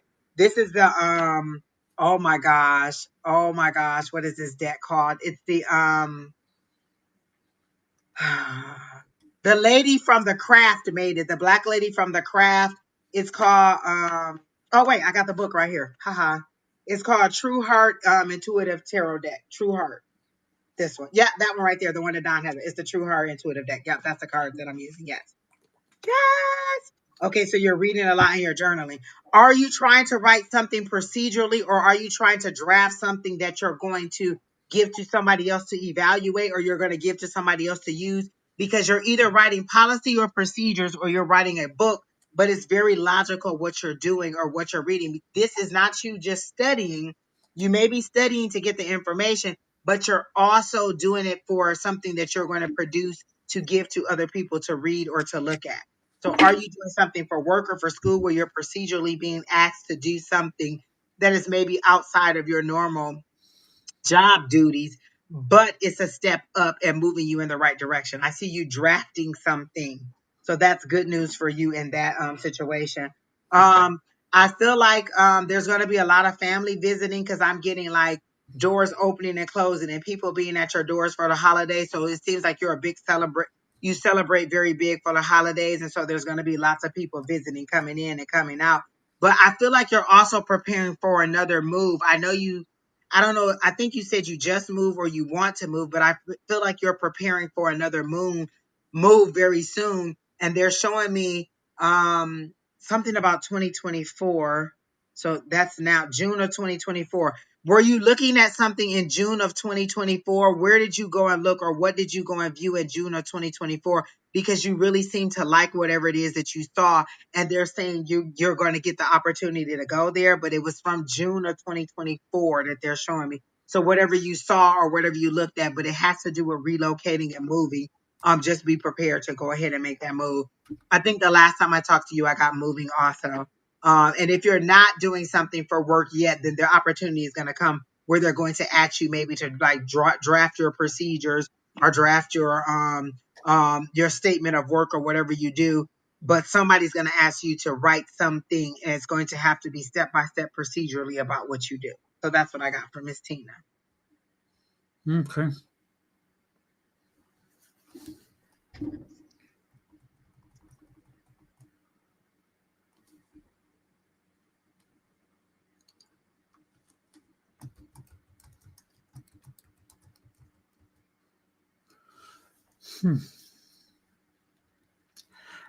The one thing that I'm picking up, Tina, for you is this feeling of you make two steps forward, you get one step back, and you're getting frustrated with the two step forward, one step back, two step forward, one step back. Sometimes two steps forward, two steps back. And you're like, when is this enough? When is enough enough? When will I finally? When will something finally take hold? And I think that it's interesting because I'm picking up like a 9 energy. So it was when I got that energy, I picked up like a 9 energy, which means again, it's coming. Whatever it is that's been happening is coming to fruition soon, and that energy is going to dissipate. It's going to dissipate over time.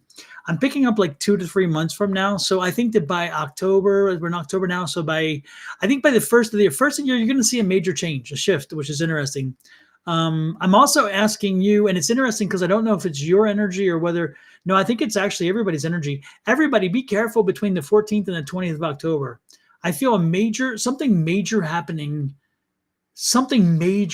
in the United States, and something, I feel like a major shift of some kind, something, maybe even a very traumatic event that happens that catches the nation's attention on a wide scale. And I don't know if it's going to affect a specific area. It's not like a hurricane or something. It's more like a around people, around somebody, something, some significant person. But there's a major something happening between the 14th and 20th.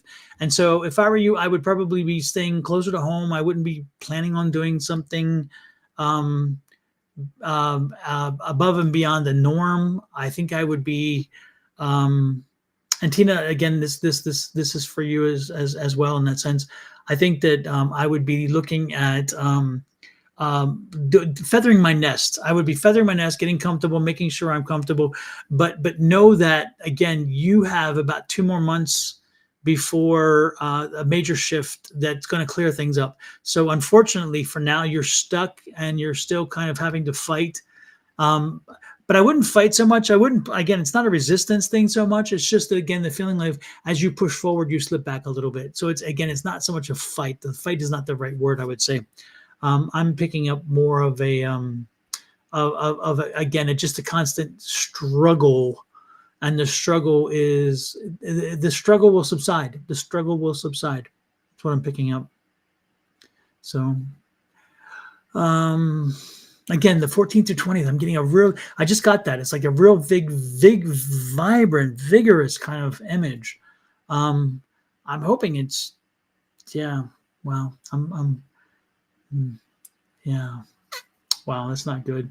That's not good. Put it down here. Write it down, folks, because I think that we're going to be, something's going to shock us. Going to shock us.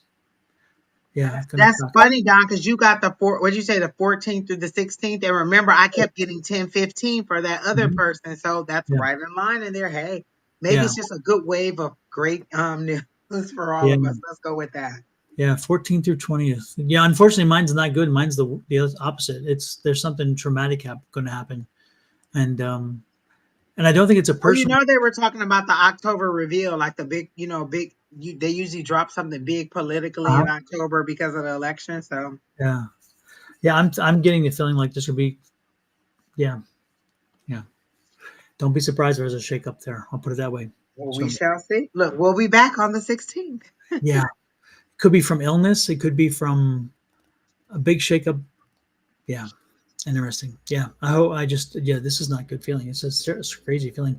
And sorry, Tina, it came in while you were with me in the read, because it's like, I don't think it's connected to you. Again, it's not connected to you, but it's a warning to you to make sure that you have your ducks in a row during that time, because it's going to be a lot of, just a lot of people feeling lost in that sense. And so there's a feeling of kind of uncertainty, and don't be careful not to fall into that feeling. Okay, that's what I'm getting. All right, Angie, who's next? It was Lori Taylor. Okay. And I don't remember what she said.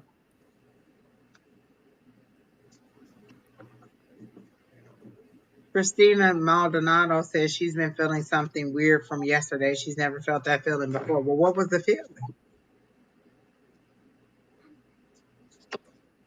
I do have mine is like, it's an uncertainty. Like, I know something is coming. I just don't know what it is. My guides keep telling me it's a good thing for me personally, but it's all about just trusting, even when you can't see what it is, knowing to keep moving along, even though you don't know what it is that's going through. Yeah. Yeah. Wow. Yeah. Just this whole energy that just came up. It's a very unsettling. Harley said, "Did you see something similar to the veil?" No, I saw beyond the veil. I saw beyond the veil. I was given a insight. I'll put it that way. I was given. Well, listen, was it aliens coming to get us? Because I am volunteering to go first. Like, I've been waiting on this alien transport, and look, fool me once, I'm ready to go, people. Exactly. Get out the probe. Get out the probe. Exactly. I'm ready. All right, Lori, you are next. Who is that general for? What generally should Lori know? Lori, you're married with kids, or what's going on there? You're again, with 3 kids. You're not. Are you a single? You're not a single mom. Well, I'm not sure. I'm picking up some energy around a relationship with her, and I'm picking up children. So it's interesting. Spirit just came in, but this is not for you, Lori. I'm going to have to figure out where the spirit belongs. There's a mother that came in. Somebody lost their mother about 3 months ago. She's here. 4 kids.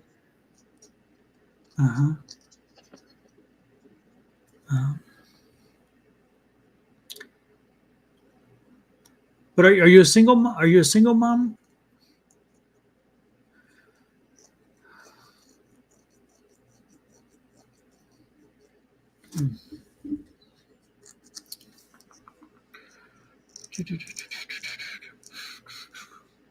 Jimmy said he's going as long as they give him bionic upgrade. Just Go. don't let my body disintegrate in the atmosphere. So you're Or going when you bring me back to this atmosphere, give me a smaller version of me. exactly. So you're going through divorce. Okay, that explains because I was getting the single mom. Yeah, okay, single mom energy. So that makes sense. Yeah, that's going to be coming to. It's going to be finalized soon, and you're going to be. That's one less thing to deal with. Know that that's happening. Um, it's interesting because again, this already. You knew that one of the children, one of the small younger ones, was having an issue with it. They got over it finally, which is nice. So I see that a more healthy family unit. I'm like, Don, this reading sounds so familiar, but go ahead. Mhm. So I think that the family unit is good, and in that sense, um, finances are still a problem, still an issue, is what I'm picking up. So again, you've had financial setbacks, and part of okay, but again, that they're going to continue. The financial impact is still there. Um, man,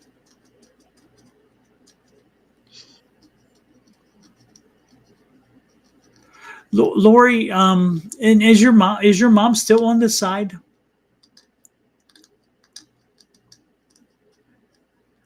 I'm just it's interesting because again, there is a mother here and again, the mother has been gone maybe 6 months at most. Italian kind of mom, but like a rough one. Yes, I forgot to ask. What the question I asked? Is she on this I side or don't did she? remember. I don't remember When I either. read it, I was like, well, what did he ask? I know. I'm like, what did I? I don't remember. Cheesy was. I'm terrible at that. I really do I have to think you look. said, is your mom on this side Okay, so or so on the she's other still side? here. Don, don't quote me. Is your mom alive or not, Miss Lori? We're sorry. Yeah, yeah. There's. She's still here. Okay. Okay, good. Super, super. This isn't her then. This isn't her. Yeah, I'm picking up like a Italian kind of Jersey, New York City, very street smart mom energy, very verbose, very direct, very in your face. And she's been gone not more than 6 months, and I'm trying to figure out to whom she belongs because she definitely wants some attention. She definitely wants to be known. And it's interesting because it's a daughter, not a son. She's talking to a daughter. She's coming in for a daughter, but yet she won't. She isn't giving me enough information. So I'll keep working on that. And she's very distracting. She came in and she's like, I'm moving to the head of the class kind of deal. I'm like, woman, you need to take a break. So Emily will have to deal with her. Emily's my gatekeeper, so I'll have Emily work with her. Go ahead, Angie. What you got? For Miss Lori, I saw her immediately in a hat. So it's kind of like, when a celebrity puts on a big hat and glasses because they don't want people to know who they are. So you have on a hat and you kind of have your head down because you don't want everybody to see you or see what you're going through while you try to gather yourself and pull yourself back together. So this is kind of you disguising yourself and your pain and not letting everybody know what you're going through. And you're kind of walking through life with your head down, trying to figure out what's your next step? What's your next, what direction do you go? How do you move on from what you've been for this many years to what you're going into now? What does that look like? And how can you cultivate it to be what you want? But they're showing me the Seven of Pentacles. And for me, that's you kind of figuring out how to make what you want manifest. You've planted the seeds and said, this is what you want.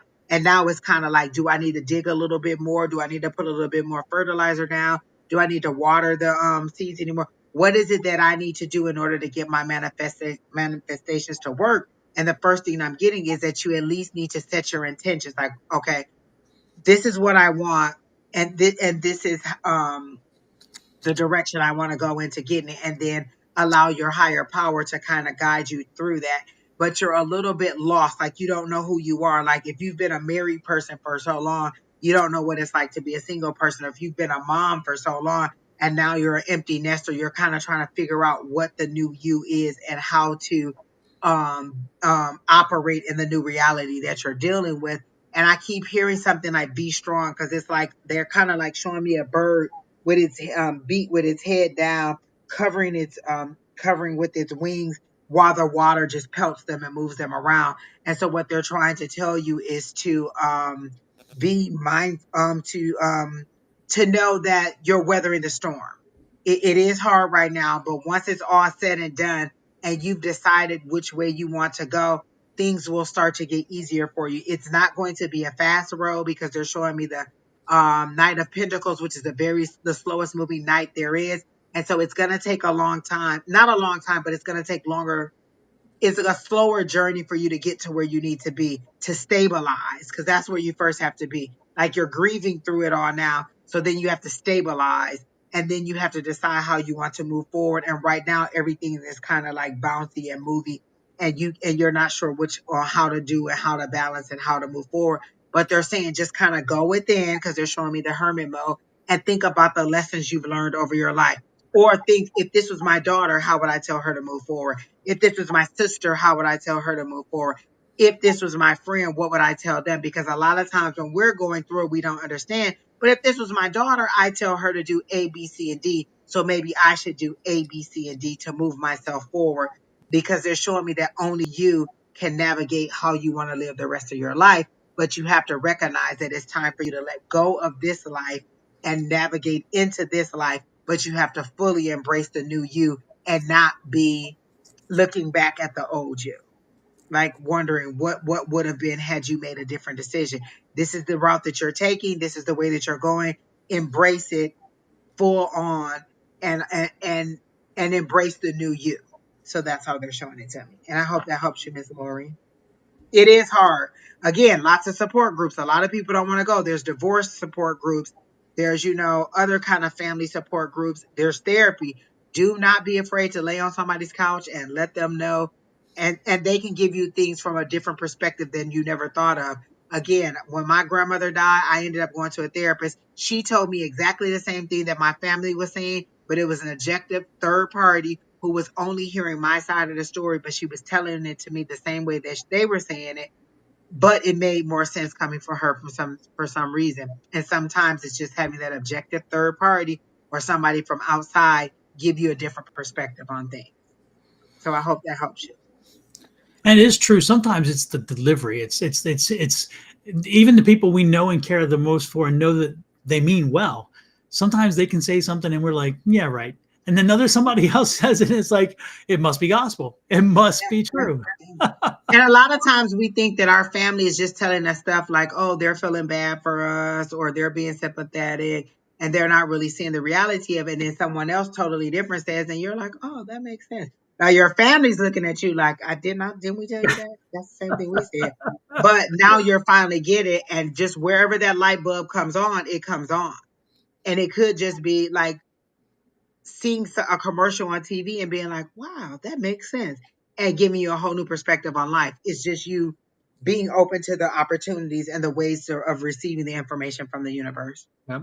And it's interesting because, folks, whether you admit it or not, there are times that we have people come in here and we'll ask what's going on. We tell them, and then they'll fuss with us because they don't want to hear it. And then again, they go down the road a little bit, and about a week or two later, they come back and said, "Okay, I didn't want to hear what you said, even though I asked you to tell me what you said. I didn't want to hear it. You were right. You were right." And it's like it happens. So we're used to it, and we do it ourselves from time to time. So do not feel like we're putting you down. It's just the reality is that we're all human beings, and we all tend to do that from time to time. It's part of the human condition. Who is next, Miss Angie? Who did you say was next? Jimmy has been in there for a while, and Jimmy Josh, I think it is, asked for a general, and I immediately got some information on Jimmy. I heard the partnership is broken. Were you thinking about going into business with somebody, or are you working with someone and you're thinking about kind of breaking off and leaving? Like, I see you kind of flying on. It's like you got your wings and you're ready to move on to a higher plane, and the partner or whoever you're in business with or you were thinking about being in business with is still grounded. They're not ready to fly yet. And so it's like you've learned your lesson. You've got you've got your wings and you're ready to move on to a higher plane. And the person that you're with is just like an anchor, and they're holding you down. And so they're saying the partnership is over. It's time for you to move on. So this could be a personal relationship, this could be a career relationship, but they're showing it to me as just that you're ready to move on, and this person, or you're thinking about moving on and you're not sure if you should move on, but they're showing like you're ready to fly. Like you've transferred in, you've grown your wings and you're ready to go to the next level. And this person is still down here thinking a little bit small, like they haven't expanded their view and they haven't realized opportunities that are coming. And they're saying in this situation, you may not be able to carry them because they're going to drag you down. And it's not necessarily a bad thing where this person is, they're just not ready for the level of success or the level of opportunity that you're going through. And I'm hearing go for it. Like they're literally showing you cutting a chain off or cutting some kind of tie. And then once you cut the tie, you just exhale. You just kind of fly off and you're gone. And they're saying you really need to go ahead and cut those ties and go ahead and move forward. And it's not a bad thing. It's not a like, oh, I'm better than you. It's just this is the opportunity that is available for me and I'm ready for it versus somebody who's not available for it or somebody who's not open to that opportunity. Not everybody can go with us to the next level, but maybe when you get to the next level, you can open the door and let them know. Like a lot of times we don't know that trying to bring everybody with us is going to slow us down, is going to make the journey harder. Where if I just break loose, get there, when you get there, I can make the road comfortable for you or remove some of the obstacles. So don't feel bad. They're really making me say, don't feel bad for cutting this person loose or this opportunity, this cutting whatever this tie is loose so that you can get on to a better opportunity. And I'm hearing go for it. Like they're showing me a stoplight and it's like a green light and the only light that they're showing me is the green light. Like that's your focus. It's time for you to move forward. If you are having doubts about it, they're saying, no, go. The time is ripe. And like, I feel like you've done a lot of research and you are very knowledgeable in what it is that you want to do. And they're saying, go for it. They're showing me the King of Swords and the King of Wands. So the King of Swords is logical. He's not moving off of emotion. He's logical. He's ambitious. He wants to move forward. He's thinking, he's thinking business wise. And then the King of Wands is more of a passionate person, but also a leadership characteristic, and also usually for me, dealing with career. So both of them together seem to be very good at making decisions when it comes to moving forward in career and just logically. So those are the two things they're showing. You're in that very big king energy. So move forward on that and be prepared for your success. Is how they're showing it to me. And it's literally a road. It's a yellow brick road. And in the word is spelled success. So your road to success. Super. Miss Angie, explain to folks what this image is about. Oops, your microphone had cut out, but now you're back in. Oh, I'm sorry. Okay. So that's a book that I wrote a couple years ago when I was going through like my spiritual transformation. I was leaving religion and going into like more spirituality. And it's called Broken, Saved, Suicidal, and Soaked in the Blood.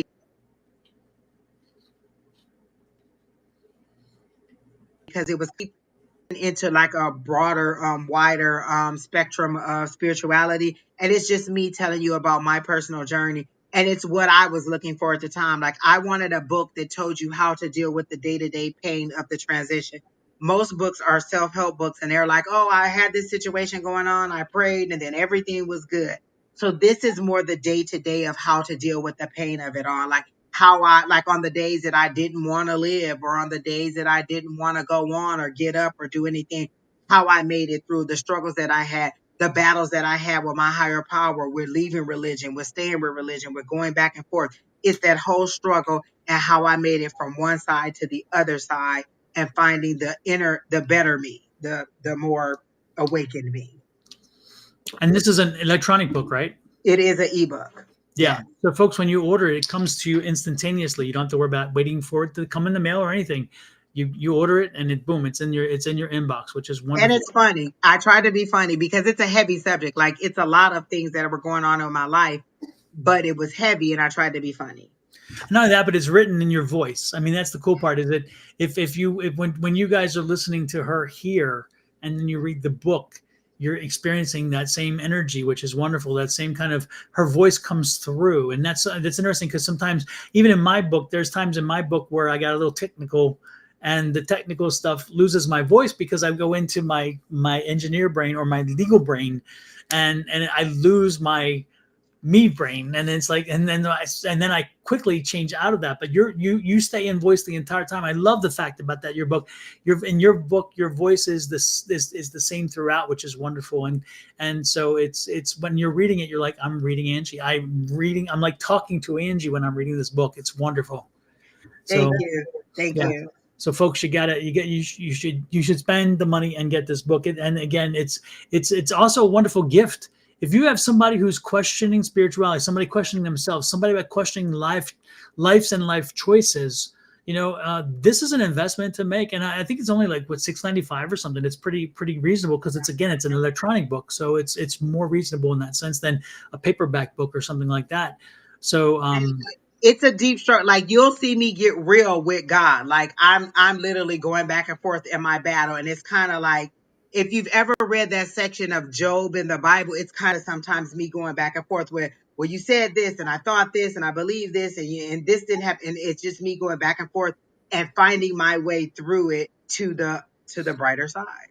exactly. And the good part is, again, is the journey, but it's also knowing that she came out on the other side and was glad to have had not to have had to deal with this situation, but she learned from the experience, which was important, because sometimes we do go through things and we learn nothing. And you're like, damn, I wasted the opportunity, or there was Or nothing. we don't deal with the emotion of it. We just, like, we're taught to kind of glaze over it.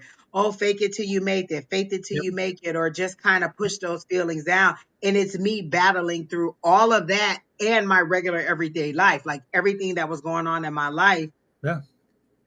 at the same time. So it was a transition and everything that was definitely going on in my life. So it was deep. Yeah, so check it out. You'll not be let down that you bought it, and you will have enjoyed, after you're reading it, you will enjoy the experience. And don't be surprised. It could be a great Christmas gift for other people. Once you read it, you're going to say, you know what, this is a great Christmas gift, because again, it's amazing how we get tied up. It's there's something intrinsic in our culture about religion, organized religion. And when you raise a question, man, the response is quick and it is overwhelming. And it lets you know that you're not the only one that raises questions, and therefore go ahead and raise those questions. I mean, because the religion should be your religion, it should be your experience. And the churches and organized religions often come out and like, oh no, it has to be this and this. I think, most people, most people will be surprised when I say this, but it's fascinating to know that until 147, I think it was 147 AD, that's after Christ, 147 AD, the Christian churches, along with the other churches, believed in reincarnation.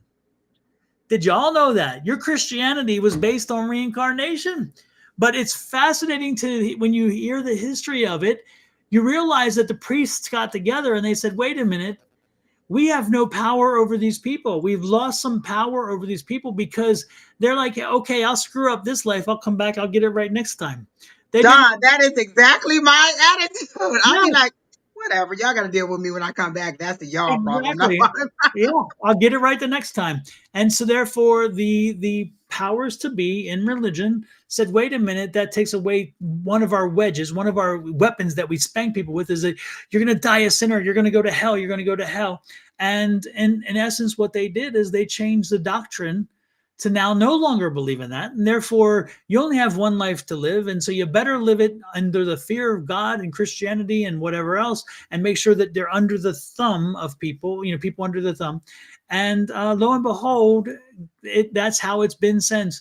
But if you know your history of religion, and at Texas A&M, I actually took a class on religious history of religion, and I learned far more than I anticipated. And of all places, it's a very conservative, very tradition-oriented school. Texas A&M is one of the most conservative schools in the United States when it comes to colleges. And yet, I was so glad they had a very open, reasonable discussion on history of religion.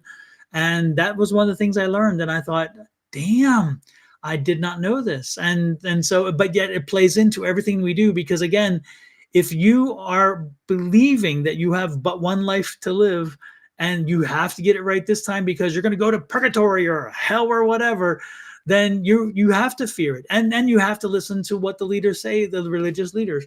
And so fascinating. Yeah. It Amy, takes the fear out of it. Once you know, oh wait, I can do this over. This ain't, it takes the fear out of it, and yeah. so I have like the fear of death just doesn't. I'm like, oh, okay, well, it is what it is. Yeah, and it's interesting, Angie. I until I really, I mean, it's interesting. I've always dabbled into the metaphysical, not a problem there, of course. Sometimes I was far more active in it, other times not so much because certain careers didn't feed into it as much. But the one thing that is I come back to, which I find quite amazing, is that I have been blessed, especially with the mediumship stuff, to see beyond the veil, to see over there.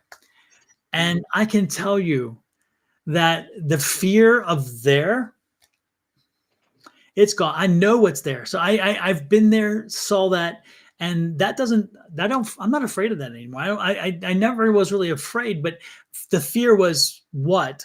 And now that I've been there and seen it, and now that I understand, especially the feeling, when I have been blessed to go there and to feel that, and to feel the release, the lack of guilt, the lack of negativity, the lack of finger point, the lack of any of that. It's more of a just a very wonderful feeling of being, just of being, and when you experience that, folks, when I experienced that, it has changed me a lot. So it's funny when we talk, my spouse and I would talk from time to time, and they're like, no, I'm going first. I said, no, I'm going first.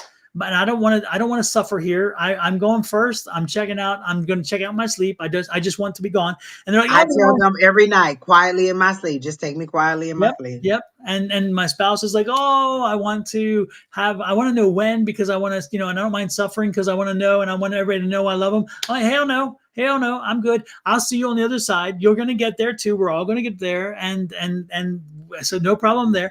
But more importantly, I know what's there, so I don't fear that. It's like, you know what, But it also does not, it takes a lot of the desperation out of this life, because I know I can go beyond the veil. I can Yep. talk to my higher power. I can reach out to my guides and things. And so I don't feel so lost. Whereas, religion and church, mate, you got to go to church. You got to read the Bible. You got to do it this way. There's a set of steps. And if you don't do it this way, then you're not going to reach your goals. This has opened it up to different ways that I can reach out to my higher power and get the communication. So it takes the desperation and some of the weight of this world off of you, because it's like, well, wait, let me just reach out and find the answers to what I want, and then move in the direction of where I need. Everything doesn't feel so hopeless anymore. So it Yeah. even takes the thing of, I just want to leave this life away too. Yeah, and it is again, when you have that epiphany, when you have that experience, and you realize that we're all going to go out in the end anyway. We're all going bye bye anyway. We do not get out of this life alive. I promise you that. So knowing what is over there and knowing what I'm going to tells me that when time comes, I'm okay. I'll be here as long as I need to be. And once this coil has shaken me off and sent me on my way, I will be fine there too. And folks, I would strongly suggest to any of you that if you have a chance to take a mediumship class, if you have a chance to learn mediumship, if you have a chance to meet with a medium, to meet with a channeler, whatever you want to do, meet with somebody who can help you to maybe try to have that experience at least once. It is, once you've felt that, again, it's I cannot tell you in words the feeling, but once you've felt that, everything changes. Everything changes, and you're like, you know what? I can do whatever in this world, because eventually I know it's gonna be damn good. It's gonna be nice. Jimmy said one of the issues for some of us is learning to trust what we're picking up and learning to discern. Well, that's the same thing in religion. You're still wondering, is this God? Is this me? Who's telling me this? Is this the right way? You're always going to be trying to guess and to learn to understand your discernment. So spirituality just gives you more avenues to explore that and to find your direction. Where again, for me, religion was like, you have to do it this way. It's only in the Bible. It's only through Jesus. It's only through this. And spirituality opened up different ways for me to be able to connect with my higher power, or whoever you believe your higher power to be. It gives you more opportunities to connect in a way that doesn't feel so, like religion always made it feel like God was way up here and I was a little peon down here who wasn't even worthy of being able to talk to them. But just because he let me talk to him, I always have to approach them as like, oh, Father God, oh, holy this, oh, hi that. Like there was no connection. There was no, like, it never felt like this. It always felt like the higher power was here and I was way down here. Mhm. Spirituality evens it for me and makes it feel like I can open up and say whatever I want to say and receive back what I need to receive. And folks, I'll tell you one more thing. And again, I'm writing. This is even more powerful now to me because I'm writing a new book, and my book is going to be on spirit guides and meeting your spirit guides, communicating with them, having them show you the things I'm talking about. And that's why it's kind of really more fresh than usual in my mind. But the thing I would tell you is this: is that it's funny how again fear is used in religion, but I promise you, from every experience I've had with every entity, every energy from the other side, everyone, fear is not their thing. If you feel like you're getting a message from spirit and it includes fear, it ain't spirit. It ain't spirit. And I will stand by that 127%. Spirit should never make you fear. That's not they don't have that in them. That's not part of their thing. They deliver information, they deliver of confirmation, they deliver other things, but they do not deliver fear. And so if you feel fear, if you think, oh, I'm getting a message from spirit and I need to be afraid of something, no, that's not spirit, because I've never, ever received a message of fear. I've received message of confirmation. I've received message of a warning saying, hey, you may want to consider this. I've received all kinds of things, but I have never, to my knowledge, have received anything from spirit that sent fear in me, because that's not what they use. It's not If you their don't do it this way, then you're damned to hell. Like that's not exactly. what you're going to Yeah, get. that's not their toolkit. They don't do that. And that's why it really, I have to chuckle with organized religion even more about that, because they use fear. And I don't know where they got it from, because it's not really part of their religion. If they were as connected to spirit as they say they are, they would not be using fear. Fear is not something that's in there. It's not, they don't, again, what's over there is wonderful. So there's nothing to be afraid of. It's anything. It's like, hey, guess what's coming? know? Jimmy, I have two things for you. One, um, they keep showing me like you thinking of something and then it being in your hand. So is the new business or the new opportunity something that you're creating and that you're a product that you're going to sell? Is that what it is? Because they keep showing me like you thinking about it and then it's in your hand. So it's like you thinking it into existence. So whatever it is, they're saying go for that too. Or is this two different opportunities? Because now they're showing me one thing here and one thing here. So is one thing something that you want to create, a product or service that you want to create and sell? And is the other thing a different opportunity that is more traditional 9 to 5? Because I see two different opportunities.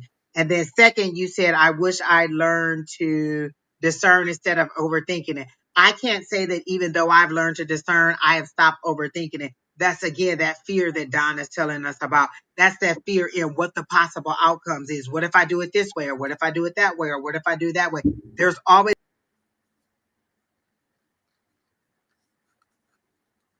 going to be multiple things, but once you learn to connect, you don't get it. I'm well into my 40s, and I can tell you it probably didn't start until my 40s. Once you learn how to connect this way with your higher power instead of listening to everything that you've learned, it's really a deprogramming or a debunking, decluttering all that you learned in order to get all and removing all of that, getting rid of all of that garbage out, and then getting new stuff in to help you to sift through your decisions in an easier way. Some of us use cards to make those decisions. Some of us will do a card pull 4 or 5 times before we're okay with the answer, and it'll say the same thing over and over and over. It's you getting comfortable with your guides and understanding they're for your highest and greatest good. You may not like every decision, but it's for your highest and greatest good. So you're always going to think about all the different ways, and you may overthink still, but it's again knowing when that connection is right and you being able to say, okay, this is the right choice, even though I have all these other ones. My higher power is telling me this is the route to take. Mhm. Absolutely. Exactly. Mhm. Someone said, did you have an NDE or through psychic or go beyond the veil? I did not have a near-death experience. I've been having visions since I was about 5 years old. And I clearly remember my one of my like imaginary friends like being an older gentleman. And I would assume that would be like what you would say was Jesus or the God or God source. Because I can remember having these arguments with this, this source or with this person and saying, well, you're like, because but mixing in religion, knowing like, oh, they're saying, God's thoughts are higher than yours, and I'm like, well, you're making me say this, or you're making me think this, or you're doing like I can remember having these battles with God as a child. So I've been having visions since I was 5. So no, I didn't have a near death experience. I've just always had visions and been able to see stuff that was coming to the future. Yeah, I've not had any either. I can't I yeah, I don't know. I mean, if I have, I didn't. I don't know. I know at one point my appendix burst and so forth when I was a kid, but that and they said I was close to that, but I don't think that was it. I think what happens is that I was blessed with family who never told me I couldn't. They didn't put braces on my brains. They didn't tell me you can't, you shouldn't, you wouldn't, whatever. They're like, just don't hurt anyone. Just go out and live your life, but just don't cause harm. That kind of thing. And that's and our family's from the country. Country folks, they come from a different kind of place, and so they knew that you did you, and you let everybody else alone, let them do themselves, and that kind of thing. And so in so doing, I was able to kind of be open and to be able to understand and to allow myself, when communications came through, to figure out maybe there is something here. And then when I started listening and I allowed myself, gave in to the fact that yes, I can do this, it came through. And then I also am blessed that I had a mentor who every time I said I'm not a medium, she's like, yes, you are. I'm not a medium. I'm not good. And yes, you are. Stop saying that. She's like, stop saying, because that's the other thing is that we use vocabulary very loosely, but it's when we use it, it's strong. And so know that if you say you can't, you never will.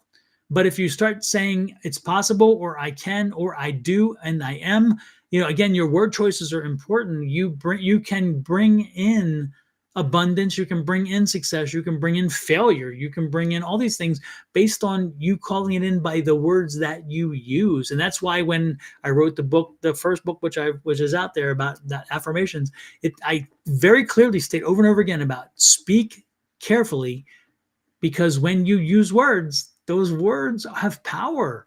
And they're good and bad. And so make sure that you send out the right message, because you want the right gift coming back to you. And that's what happened is when she told me, she said, stop saying that. And I did stop saying that. And she said, now you are a medium. And sure enough, within a very short period of time, the confirmation came back, because again, I was open. And then of course I met a certain someone here who in the same class, and man, it's funny. Angie would be on one side of the class reading for somebody, and I would be on the other side of the class reading for somebody else. And every once in a while, I'd pick up the person she's reading for, and she'd pick up the person I'm reading for. Or we would have crossover spirits. And it was amazing that the connection was very strong when it came through, and the two of us were on that same wavelength. I think we were kind of coming through at the same time in that sense. Yeah. Crazy. And so I think I hitchhiked on Angie's abilities, because Angie's abilities are far better than mine, were and are still far better than mine. I have no problem saying that, because Angie can see spirit, she can talk to spirit, they can talk back to her, and so the good part is she helped me to piggyback on that, and for that energy, it taught me that I could. It gave me the confidence that I could. And so I am blessed that Angie helped to make that way a lot smoother. And our classes used to be so much fun. Oh my gosh. Me and Don used to have a good time. Like we literally were finishing each other's visions, thoughts, readings. Like we were just so in sync all the time. All the time. Yeah. And so yeah, it was interesting. Even when we did the dark room, because Tina would turn off all the lights and so forth, and we didn't even know where we were. It just didn't matter. The connection was there, which was great. And so again, it was more of a fact of letting go and being allowing yourself to suspend disbelief. The biggest phrase I can ever tell everybody, anybody, suspend disbelief. If you kick in disbelief, oh, I can't, I shouldn't, I wouldn't, I can't, it's not possible, it won't be. So suspend disbelief, be careful with your vocabulary, call in what you believe you want or what you know you can do, and don't be surprised when it comes in and you can do it. It's like, holy crap. The one thing that I do tell over and over again is something I'm not interested in at all is channeling. And I'm told over and over again with channeling, and I'm like, yeah, I don't do that. That's not my thing. I don't really want to do that. And it's not saying I never say I can't channel. I just say it's not my thing and I don't want to do it. It's just never something. And the reason why that one specifically, for those of you guys who don't know what channeling is, mediumship is when you meet with when spirits, when you talk to the spirits on the other side, when you talk to the energies that are over there, or around you here, but again, they're not on this physical plane. And so you're talking to spirit, you're communicating with spirit, you are sometimes reporting back what they say. A channeler is somebody who says, take my body, come on in and inhabit my body for a period of time and use my body, use my voice box, use my lungs, whatever, to get your point. And I'm like, hell no, I am not surrendering my body. No, that's where I'm going. I've even got in the red light cabinet there. Mhm. And as I was doing it, they were like, you're too resistant. Like the spirit was telling me I was too resistant because first of all, I just can't like give you total control of my body like that. So Mhm. I guess I just need to kind of calm that down. But I know that's where my next step is going. And I'm okay with that. Yeah, see, I can't, I cannot release that far. I can release and surrender a lot more than I ever thought I could. But that's like, hey, no, no, no, no, no, no, no, no. And it's not that I can't, it's I won't. And I know that. And I'm clear about those words. It's not where I want to be. Down the road, it's a possibility, but I don't think so. It's just not it's just not my thing. And I love being a medium though, because again, the medium stuff, when you can, I don't know if you guys have seen it before, but Angie and I from time to time get a mediumship hit on here. And when we do, it's the messages are so powerful. And when you can help find that closure for somebody, give them that moment that they needed, that one last conversation. Oh, I love It's all mediumship. worth Like it. I was that person that used to say I'm not good at mediumship, and like he said, our mentor was like, "Don't say that." So I started saying I'm getting better at mediumship, and now I love it because to be able to connect somebody with somebody from beyond and give them clear messages that this person is saying, and give them confirmation in the stuff that they are giving, like the information they're giving, so they know I'm not making this up. I am factually giving you this Mhm. information. It is amazing. I love the feeling, the rush of it and just being able to give you that information. Harley, when you said, what is the difference between channeling and mediumship? Again, channeling is you surrendering your body and then the spirit coming into your body and use your body as if they were you. Where mediumship is you connecting to the spirit, having a conversation with the spirit, and then turn around and share with whoever the spirit's there to visit what it is spirit wants them to know. So again, you're a translator, you're a reporter, you're a dictaphone. You're just telling them what medium, what the other person, the person, the entity, whatever the energy is over here, what they want to share with that individual. Where with a channel, you surrender the body, and the spirit comes into you, and then it speaks through you using your voice, your mouth, your nose, whatever, to communicate. And And they may change the cadence of your words and everything. Like you may they may talk even speak a different. different language. They may even Yeah. speak a different language, as a language you don't even know, and yet all of a sudden you're speaking a language. We did have one lady who one time spoke with a Native American tongue, and she's not Native American, nor would she know what that was. It happened. So again, that's the difference. Channeling is surrendering the body, letting energy come in, spirit come in, and use it. Where a medium is just the go between. It's like, tell And me. I felt the difference. Like when again I was in Tina's class, I felt the spirit sitting down on me. I could feel it like their arms melting into my arms. Like I could feel them actually sitting down on me. Yep. And Tina came over. She said, "Well, tell them that get up and go and sit over there. It's not mediumship time. It's psychic time." And I'm looking at her like she's on fire. Like what? Tell the spirit to get up and go and sit in the chair until it's mediumship time or until Mhm. that time. And I was just in disbelief, and she told it, and it got up and it went and sat, and we carried on with the rest of our psychic that night.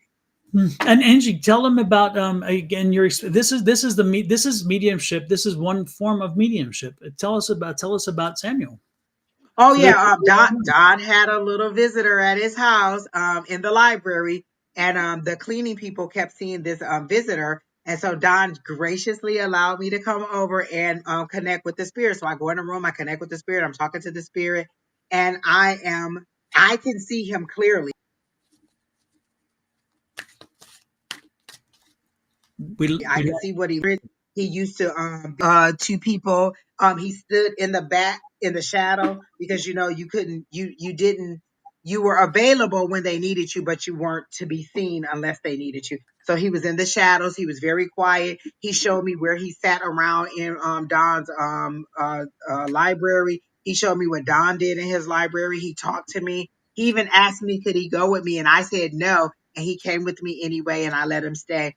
But that is like talking to a spirit. He didn't absorb into me. He is just somebody that I talk to, and I can see, like as I can see Don here, I can see him like in his full servant uniform. He even made me make note of his shoes. Like he had to wear like dressier shoes, and so the shoes hurt his feet. So he showed me everything about him, and I was able to talk to him and communicate with him. And it's interesting because being a medium, at that point, I was a stubborn medium saying I'm not. And I could not speak to Samuel. And Samuel even told Angie that he didn't communicate with me. But he communicated with Angie when she asked him. And then, so Angie was able to communicate with him, and I was able to ask her questions. And before the evening was over, I was picking up his answers. Then I was able to finally connect to him because again, the wall came down between us, which I thought was very cool. And he told Angie some things, and Angie told me some things that Angie would not have known herself. So you knew it was from him because he talked about the piece of furniture or the piece of thing on the wall that came through. He also talked to her about the coyotes that are running around our property. And she didn't know we had a number of coyotes. Who would think, right? But we have coyotes. And when she said, I'm like, oh yeah, we have like 3 or 4 coyotes that are always around the property, and how they were our protectors. They were there to protect us. And we didn't even see it that way because it wasn't in our way of thinking. It was crazy. So Angie, he told Angie where I sit in the room all the time, which was exactly true. I only sit in one chair, and that's the chair. And then eventually I said, Angie, have him show himself to me. And he tried, and I could not see him until at one point I turn around and I'm scanning the room, and I'm getting frustrated thinking, I can't believe I can't see him. And I looked in the mirror. There's a bathroom off the library, and there's a large mirror there.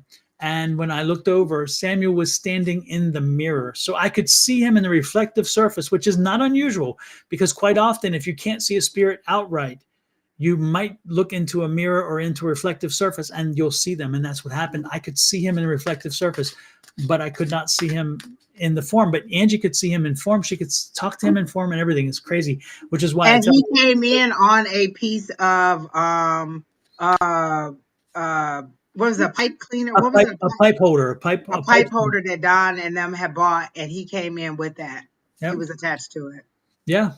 So then when Angie left that night, he came on with me. We went with her. And so in the next morning when she's thinking she's not going to whatever, that he's like, I flat out said, no, Samuel, you can't come. Because he said, Miss Angie, can I go with you? And I said, no, you have to go back to where you came from. I'm going to disconnect with you. And so the next morning I'm getting dressed and I feel the energy on my left side. And I said, Samuel, you can stay, because he felt like my grandfather. And so I let him stay.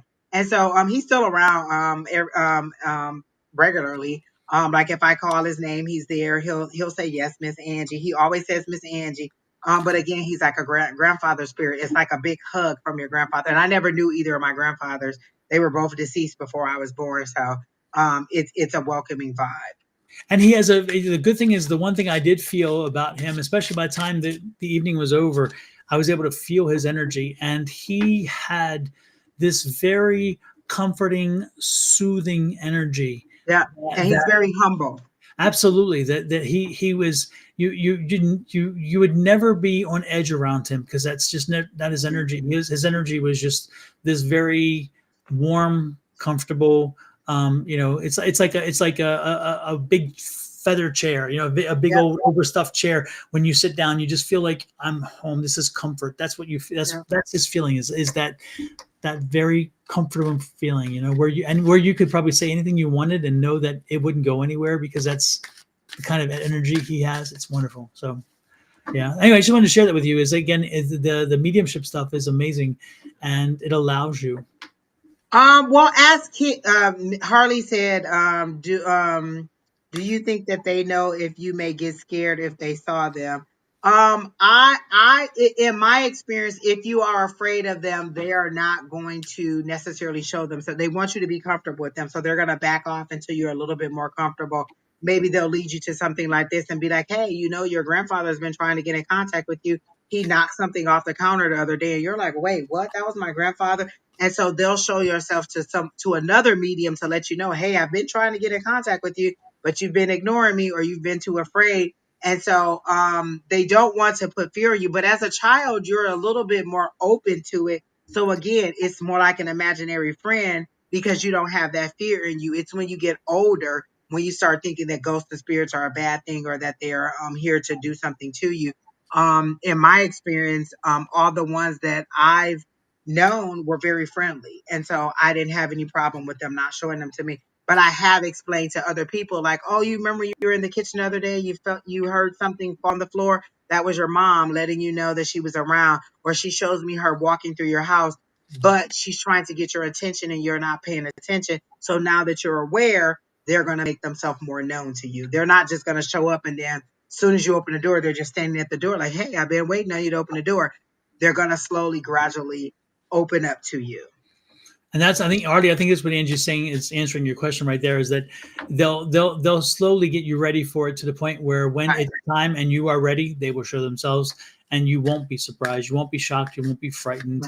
It's Or just, maybe you don't have that ability. Not everybody can see things visually. Only yeah, some people can only feel and hear. So maybe you can feel like, I know what a hug from my grandmother feels like, or I know what a comforting emotion from my grandmother feels like. So maybe you'll get that comforting emotion, or maybe you'll hear a song, or maybe you'll crave that food. There's something that'll let you know that it's that person. So they don't always have to visually come to you. They don't always have to speak to you. It could be a series of movies. It could be a series of dreams. There's different ways that they communicate with you based on the abilities that you've had or that you've learned to develop and understand. So if yeah. I don't understand how to use my emotions, then they can't give me that feeling of love and joy. But if I know how to see, they can show me what love looks like. They can show me embracing Brandon and saying, that's what I'm trying to convey to you, versus giving me that feeling of love when I hug my child. And if you're strong, and it also goes back to your strong suit, if you're a medium whose strength is knowing instead of seeing, then they'll come to that because you're already there. They don't need to. They don't need. Why would they try to go to connect in a way that would be difficult and therefore frustrate them and you both?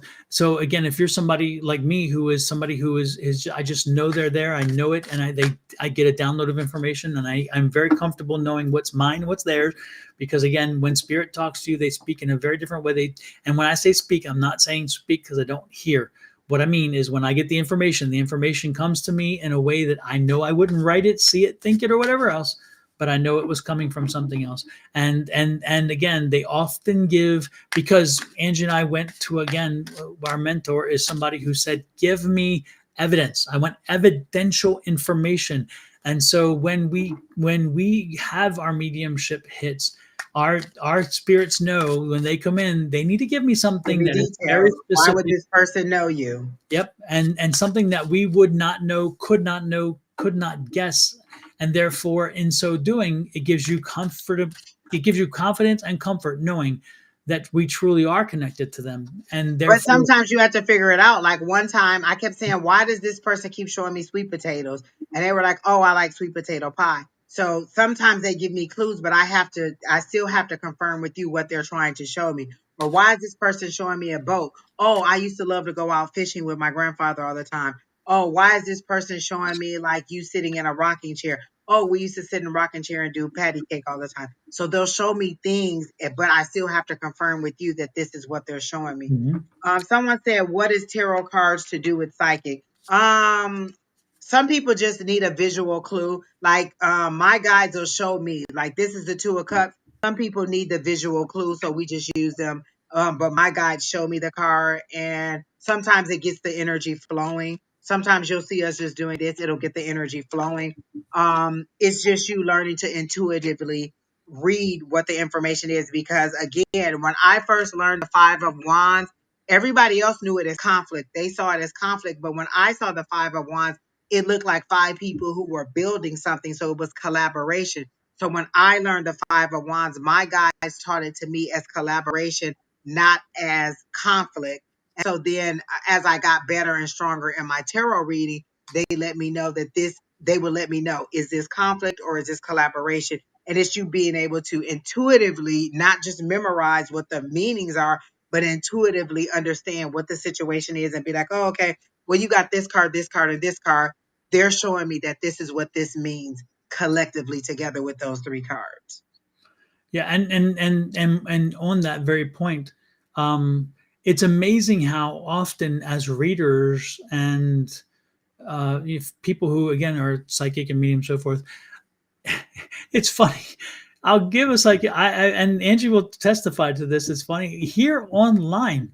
There are times where I want to just do psychic, and I want, because again the card is a crutch. And one night specifically, I gave an amazing read, and what I felt was amazing read. It was a great psychic read, and then finally it's like, so what do the cards say? The person then wanted me to give them a tarot card reading after I gave them a psychic reading, which came from a very high, level energy that, and I was like, what? It's like, what did the cards say? I'm like, you don't need the card. I don't need the card. Again, often it's part of theater, I guess. For some folks, they want to, for some reason, they can feel confident if there's something physical in a hand that you can go like this with.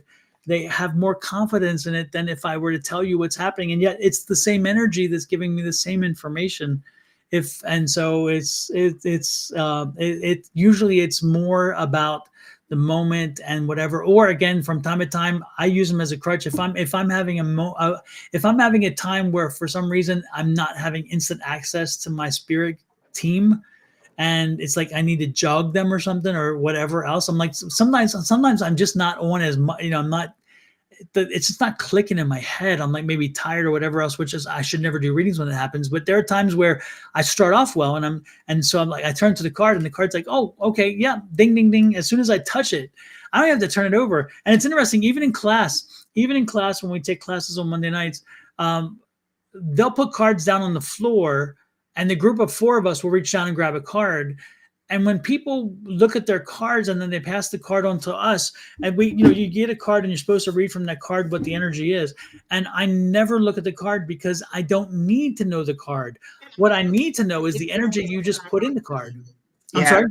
I don't want it to influence what I'm thinking. Like if I look at the card, it may distort what I'm getting intuitively. And so I'll just hold your card and read the energy that I'm getting from the card. Yep. And then I'll turn it over and be like, oh, okay, well, that kind of aligns with what I thought it was. Yeah, it is pretty amazing too, isn't it, Angie, how often we'll tell you what the reading on the card is, and other people in class, they'll do it differently. Some people like to see the card and whatever else, and then they'll explain what they see and why this is. And it's like, for me, just give me the card, let me touch it, boom, I'm going to give it to you, and then I'll turn it over. I'm like, of course it's that card, because that's exactly what I just kind of said. So it's kind of crazy. It's not just kind of crazy; it's very crazy. Again, it's the psychic part is the gift and the intuition that comes with the reading of the cards, but the cards themselves are just a tool. They're just a tool, and they have no power other than what you put into it based on your gifts and your connection. And Quinn said, have you ever felt overwhelmed, that the cards are overwhelming for you? In the beginning, yes, because it's 78 cards in a deck. I tried to memorize every single card, and I got frustrated because I couldn't memorize the cards, and I couldn't get the story together based on what I was seeing from trying to memorize the cards. So then I said, wait, that's not the way we do it in class. When we have so I started to lay the cards down, and then I wouldn't look at the cards and I would just feel the energy on it. when I got to the point where I could do it that way, it made me learning the meaning of the cards easier. So in the beginning, it was overwhelming, but that's just because I was trying to cram all 78 cards into my memory as I learned to intuitively feel what I was getting.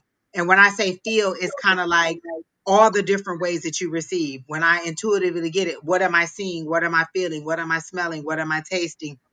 What emotions am I getting? What am I just reading? What information am I getting regarding this card without looking at the picture on it? Just by holding this, what am I getting? And so when I learned to feel my way through it versus trying to memorize it, it made the cards more like a tool. And it's basically it's just a tool that you use versus a weight that was holding me down, or a stumbling block that was keeping me from being as accurate as I wanted to be.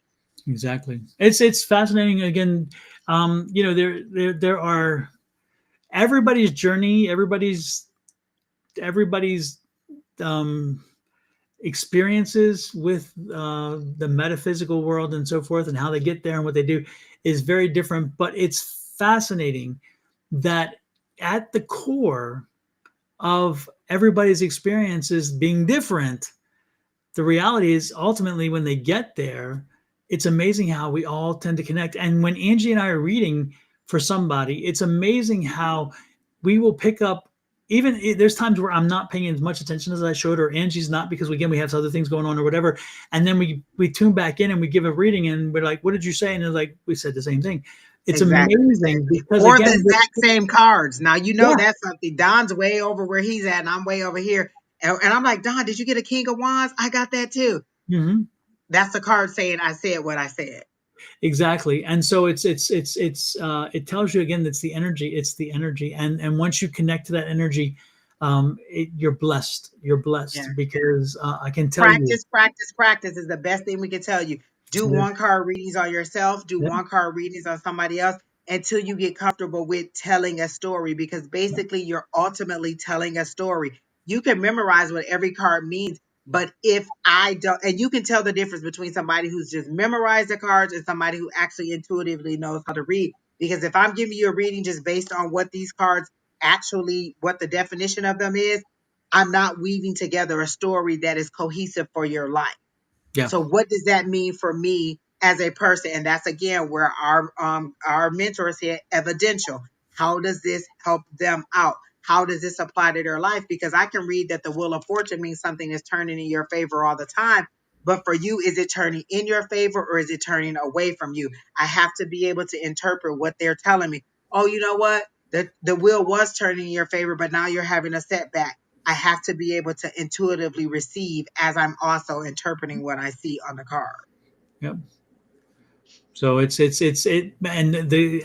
the other one thing to remember is everybody has the gift. If you open your mind, your heart, your soul, if you open yourself up to it and you learn how to pick up the cues, because you open your mind to hear, you open your mind to sense, to see, to feel, to smell, whichever your gift is, it happens. And when it starts happening, you're like, holy crap. There. And it's funny because, we were in class the other day, and a gentleman who read for me a few weeks ago and picked up my aunt and my experience at my aunt's house. You guys heard about this probably already, if you were following back then a few weeks ago. But my aunt, he picked up all this information about my summertime in West Virginia at my aunt's house.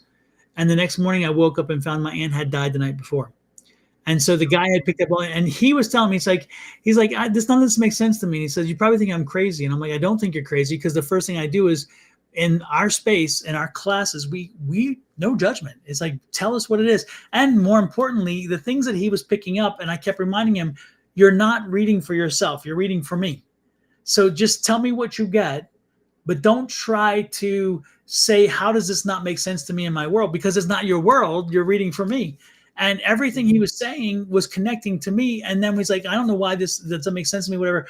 And when we're done, I said, now let's work through this. And I helped him to see how the things that he was talking did connect to me. And then I helped him to put those into his vocabulary now. So he has those as part of his spiritual vocabulary when he's now reading in the future. But the cool part is that when you get the messages, they're not always going to make sense, but you work through them. And in that experience, when he was doubting and he was curious, at least he was still spitting it out. And he's saying, this is what I'm getting. This is what I'm getting. This is what I'm getting. And the next day, so I called him the next evening when I found out my aunt had died. And I said, you won't believe this. I called our mentor. She gave me the information and I called him direct. And he was just like overwhelmed, because here he had done all this when he was thinking he was losing his mind, or he's like, where is this coming from? He questioned, but he went ahead with it. And guess what he doesn't do now? He's now, a few weeks later, because he was relatively new to our class, a few weeks later, he doesn't question anymore. Now he just surrenders and says, I'm being told this. I'm being told this. I'm being told this. And then he's like, he puts it out there, and he's learned. So what a great way to do. So again, you have it in you, as long as you open yourself up to it. And if it's something you want to do, and there's a lot of folks who don't want to do that. And I can tell you, it's funny when you first hear the first voice, it will surprise you. As much as you tell them, I want to hear you speak to me. I want to hear you, Spirit. I want to hear you speak to me. When they first speak to you, yeah, you may need to change your diaper. You may, because it may shock you enough or whatever. I remember, Angie, I was at the gas station, and so I had to call. As soon as it happened, I'm like, I had to call Angie. Angie was the first person. I'm like, Angie, you won't believe this. There was nobody in the gas station, and Spirit talked to me, and I'm like, who? What? Huh? Exactly. And it's like, oh, okay. There was nobody anywhere around. So it could not, and nobody who knew me, because the Spirit called me by my name and said something specific. And I was like, oh my. And it still amazes me to this day. Like, I'll be at my second job, which is a factory, and it's really, really loud. And I'll hear Angie, and I'll just look around, and nobody's called my name. By the third time, I'm like, wait. Oh, okay. That's my guides trying to connect with me. Exactly. Because I've been blocking them out, or I've been tuning them out. And so I'll just hear my name audibly and I'll be like, did you just call my name? And they're like, did you just hear somebody call my name? And they're like, no. And I'm like, oh, okay. So by the third time, I'm like, oh, that's Spirit. And then someone says that I use the cards more. I'm a visual person, so I like for people to see what I'm seeing. Like, I'll show you the cards just for you visually, but I don't need them. A lot of times I can just tell you what I'm seeing, or you'll hear me say, they're showing me a 2 of cups, and the cup is being pulled apart, because they'll put an action on the card. They'll show me the 2 of cups. And if I say 2 of cups, the 2 cups is a relationship. That's 2 people, and they're being pulled apart. So I'll describe to you what they're saying, just for you to visually see, but I don't necessarily need them. I do it for the person on the other side, so they can see what I'm seeing, and I can explain to them what that means. And I'd explained to Deborah, I'd explained to Angie and to Sean, who I work with on Thursday mornings, weeks ago, that I was getting to a point where I felt like I was getting a little too dependent on the cards. They were too convenient. And so I told him I was going to do a concerted effort to get back to the one thing that I do well, in my opinion, and that is the connection to the psychic spirits. And so therefore it's a concerted effort that I'm glad you noticed it, but again, and it's because it was a concerted effort for me to say, tonight's going to be a psychic night. I don't want to do cards, and that's been something that I've been wanting to do, not because not because of the cards were not beneficial. They were, but again, I was finding myself using them too much. And I'm like, you know what? I just kind of want to explore back to that, and at that point also, I wasn't going to classes regularly on Monday nights. So, and on Monday nights, we don't use cards most of the time, and therefore we have to practice it. And then, so I was getting to the point where, like, I need to do that. I need to keep that fresh. I need to keep that skill set tightened up. And so I was doing it to tweak it. So that's why. But yeah, Angie doesn't need, believe me, Angie does not need the cards. Jimmy said, so where do we start when we come to fine tuning or learning our gifts?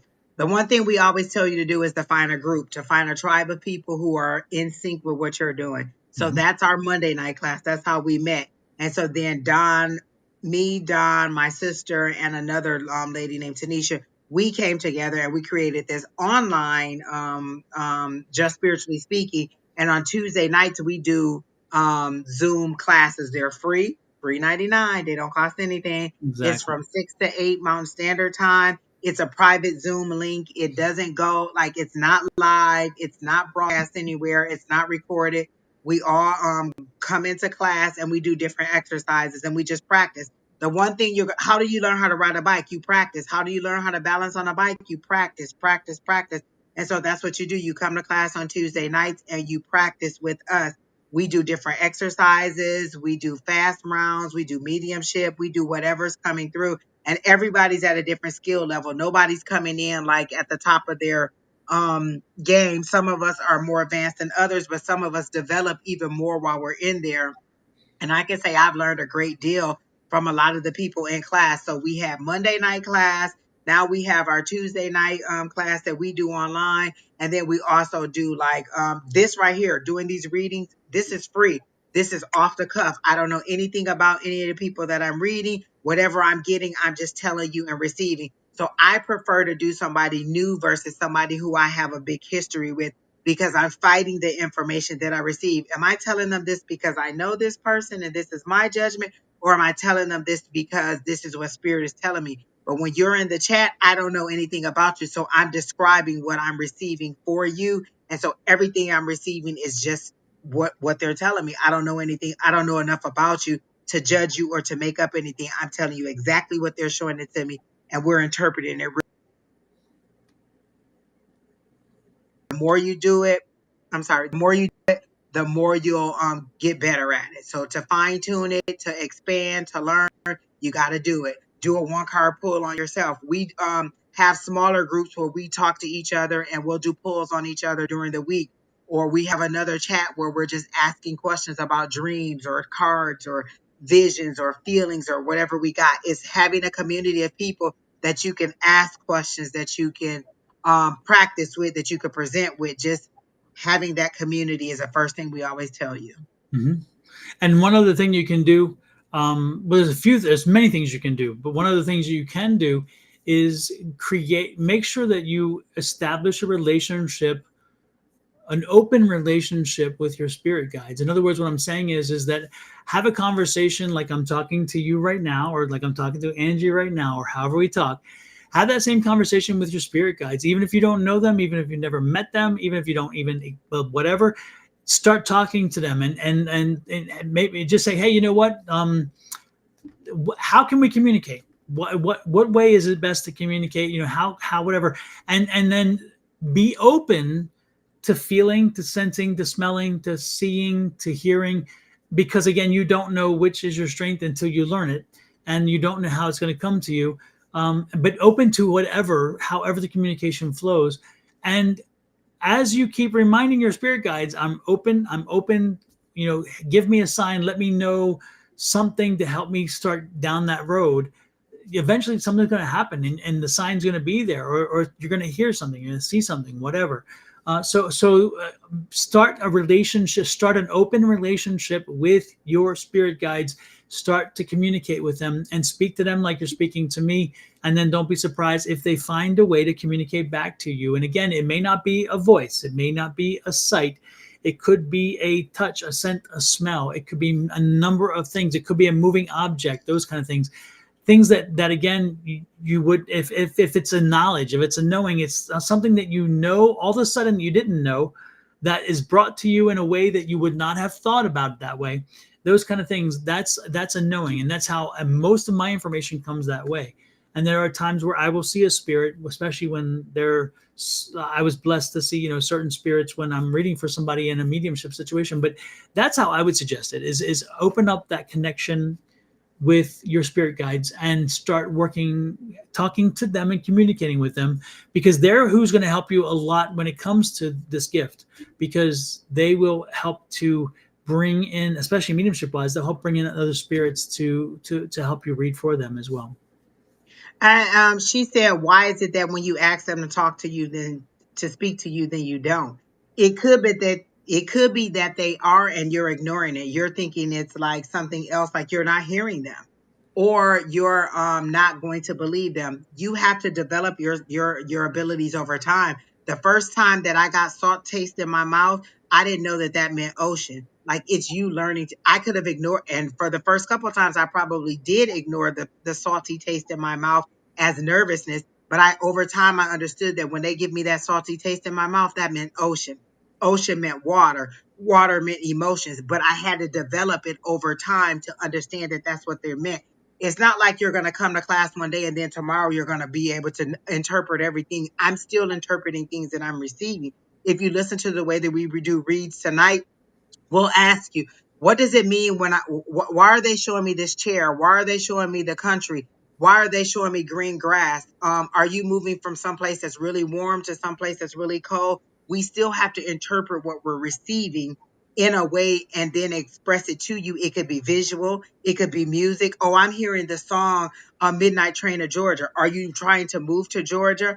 Are you doing something at night? I had to understand that when they show me something and it's nighttime, either you're doing it at night, you're doing it under shame, or you're doing it where you don't want anybody to know. But I have to confirm with you. I say, is this something that you're ashamed of and you don't want anybody to know? Is this something that you just don't want people to know because you're doing something in business and you don't want? But I have to understand what nighttime means for you personally, not just in generally. It's Mountain Standard Time. So It's 9 right now it's p.m. 9:29 in Arizona. So 3.5 hours ago would have been the time. 6 p.m. was 3 hours ago. So whatever 3.5 hours ago for you, that's what time class starts.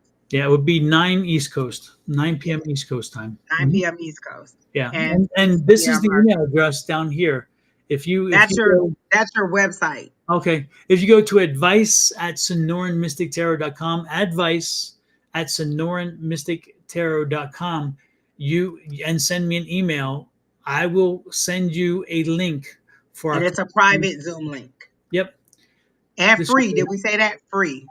Yep, exactly. And so yeah, we send you the link. That link is good for every Tuesday night. So if you're not up that night and you're not up to doing it, don't come. And when you're ready for it, come. That use the same link because we use that same link every Tuesday night. Or And you could come for an hour and leave. You could come late. Mhm. Like you don't have to stay the whole time, whatever's comfortable for you. And for the person that said maybe they're shy about getting on camera, you don't have to be on camera. We prefer you. It's not like it's 5,000 of us. It's about maybe 10 to 20 of us in the group. We're going to put you in smaller groups. So you could be one-on-one with one of us doing your readings. You could be in a group of maybe three. You're rarely in a group of more than 4 people. So it's still a small group. We don't judge anybody, so you don't ever have to feel uneasy about what are people going to say. We don't judge. That's the one thing we tell you: come with an open mind and come in, supportive of other people in there. So we don't judge. We help pull it out. Like if I see you're struggling, you're trying to tell me, and I'm like, oh, does it feel like sunshine? Does it feel like a warm summer day? Does it feel like what it would be like if you were to win a prize at the fair? Like I'll try to help. We're trying to help you to understand what you're receiving. So we're all helping you out. And the more you do it, the better you get at it. Again, first you got to learn how to balance on your bike. Then you learn how to pedal backwards. Mhm. You learn how to turn a corner. You learn how to pop a wheelie. It's practice, practice, practice. So the more you do it, the more skills you get and the better you get at understanding those skills. But again, you'll also, your skills may change. Like sometimes they'll dim one ability in order for you to expand upon another ability. Like they may take my visions away and I can only hear, or they may take my hearing away and I can only feel, so that I can develop that other one and not do a crutch. Like Don said, he didn't want to use the cards because he felt like he was leaning on them too much. So he went back to his psychic. It's all in your development. How do you want to do it? And the other thing about it too is that you have to fail to succeed. And that's the interesting thing about psychic skills is that it was the hardest thing for me because I am such an achiever. I'm so competitive, and it took me a lot of having to realize that you're wrong often, but the wrong is what helps you to be right. And what I mean by that is, so all of a sudden you get a sign and you're like, okay, I'm getting this sign, and maybe the sign is a horse, and I'm thinking, okay, for me, when I see a horse, I see movement, I see pushing forward, I see you running or whatever. And so I suggest, I'm seeing a horse and when I see that, this is what I get. Does that resonate with you? No, it doesn't resonate with me. So when you see a horse, what is it that you're thinking? And you're like, well, when I see a horse, I think this and this. And that would make sense because right now this is happening in my life. And I'm like, good.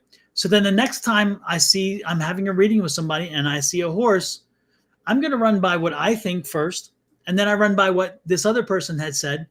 And if somebody confirms that what he said is also what this person feels about the horse, then bingo. And now I know that when I see a horse, this is what Spirit's telling me. But because, again, I was wrong as much as I'm right as I build my signs, again, being wrong helps you to learn what is right.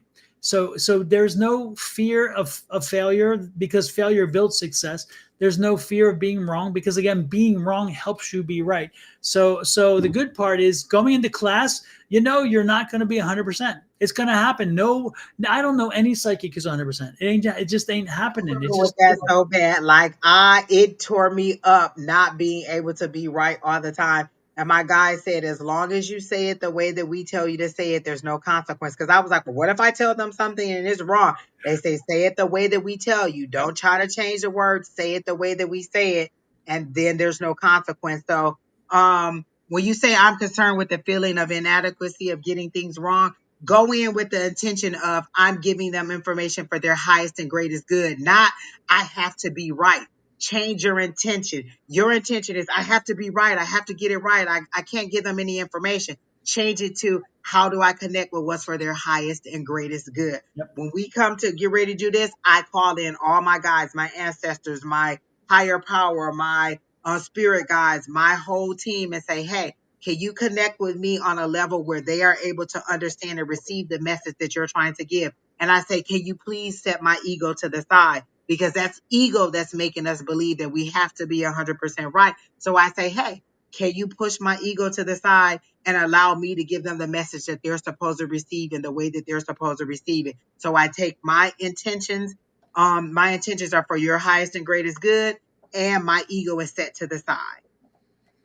Yep. And believe me, it's freeing. It's actually very freeing to allow yourself to know that you'll be wrong, to know that part of it is being wrong.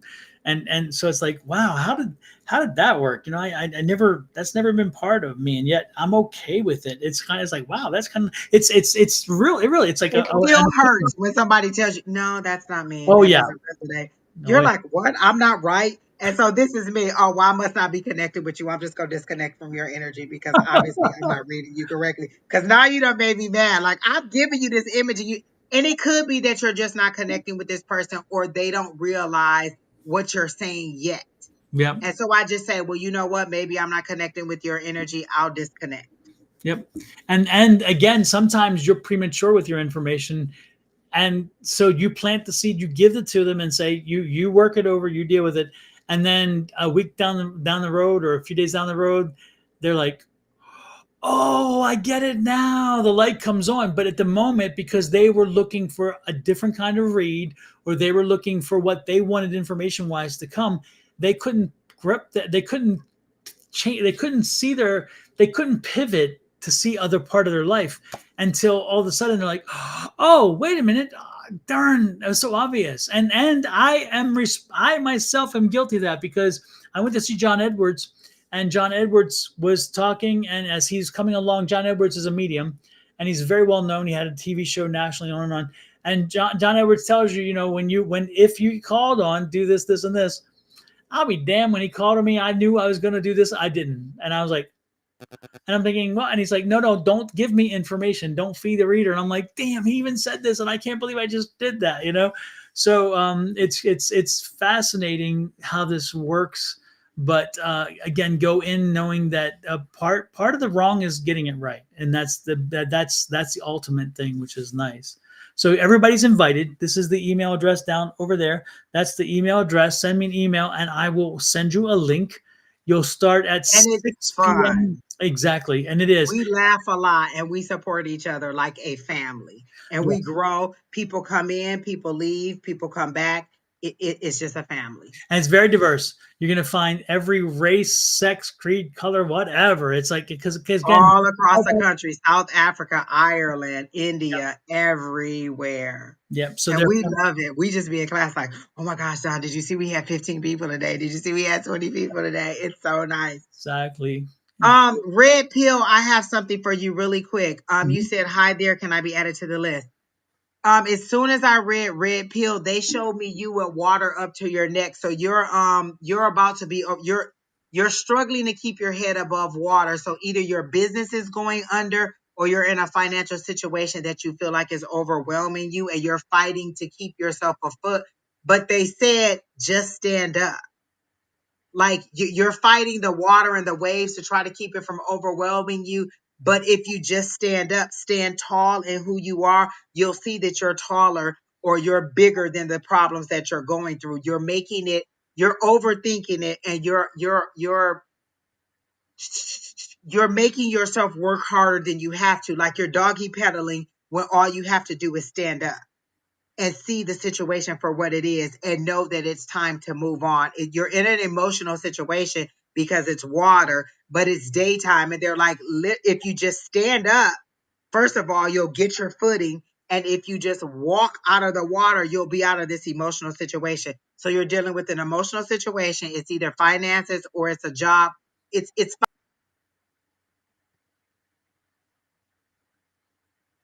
finances, but it's either your business that's going under or you just have to stand up and see the reality of it. Does that mean I have to cut back on something? Does that mean I have to reorganize something? You're not being overwhelmed. You're just seeing worst case scenario and they want you to get out of that and realize you have more power over the situation than you think that you do. So is that about right, Red Pill? Are you still here? He said, yeah, it resonates. It's everything just becomes really difficult and overwhelming.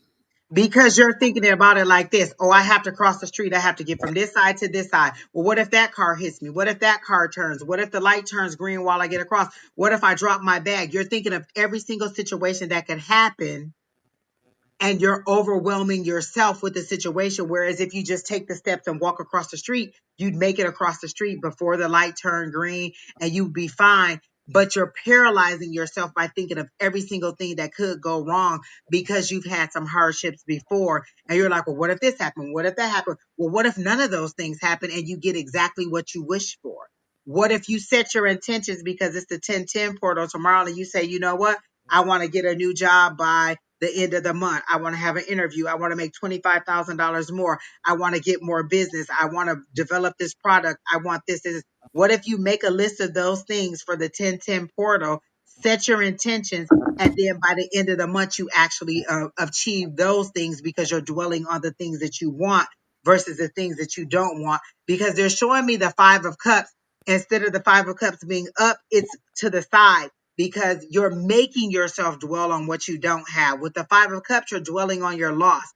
I had 5 cups. I've lost 3 of them and I have 2 left. I'm not dwelling on my 2 cups that I have left. I'm dwelling on the 5 that I've taken away. And they're saying if you just change your perspective, then you'll see the 2 cups that you have left that are behind you. You'll see the opportunities that are still there versus what you've lost. Yeah, you lost those things, but in the long run, you'll see that it was necessary for you to learn and to grow. It's kind of like physical therapy. I broke my leg and it's painful for me to go through these exercises, but these exercises are making me stronger so that my leg can get better so that I can resume normal life. So stop dwelling on the pain of what you're going through and see the benefit of where you're going or what you still have. And so that's what they're saying. Stand up and realize the power you still have over the situation versus overwhelming yourself with the tragedy of what could happen. Because one of the things Joyce Myers is saying is that worry is just you putting a down payment on something that that may never happen. You're stealing your today by thinking about how bad tomorrow could be. You can't even enjoy today because you're thinking about how bad tomorrow is, or you're putting a down payment on a calamity that's probably never going to happen unless you keep bringing it into your atmosphere. But they say whatever you think about, that's what you're going to bring into your atmosphere. So do you want good things or do you want bad things? but things are going to get better for you. It's just in you seeing the things and deciding that this is what I want versus this is what I think could happen. So that's what I got for you, Red Pill. Fantastic. Well, with that, Miss Angie, I think we're about done. I am done. I am 3 ready. hours and 49 minutes. So 3 whole hours, Don. that was good, though. It was good. And I think the conversation was good and needed to I be had. loved it. Times when it's needed. So, hopefully you guys were patient enough with us. But I think that you guys gained as much as we gave. So that's good. Yes. And please come back. We love having you in the chat. We love your questions. So ask your questions as many times as you want. Come to class on Tuesday nights. Come back and let us know what we said, whether it was right or not. Somebody I told on the 15th. So please come back and let us know if you got that interview. And Jimmy, whatever it is that you didn't confirm for me whether it was 2 different opportunities, whether it was a product or service that you were developing, or whether it was just a new job opportunity. But I see 2 different avenues for you. So come back and let me know how that turned out. Super. Well, with that said, we are out of here. Thanks everybody again. It's your energy that you bring in to give us the opportunity to connect to, which helps us to read, and we enjoyed it much. So again, back here next Wednesday and also tomorrow morning. I think I'm live, but it's later because I have something. Yeah, so I'll be about an hour later than usual. It's about 9 a.m. West Coast time tomorrow morning. And then Julie and Scott will be on Friday morning. Again, every single day, one of us is live. So if you're tuned in, you'll see. If you're subscribed to us, you'll see that somebody is live every single day. All right, everybody, have a great one. Good night. Adios. Bye.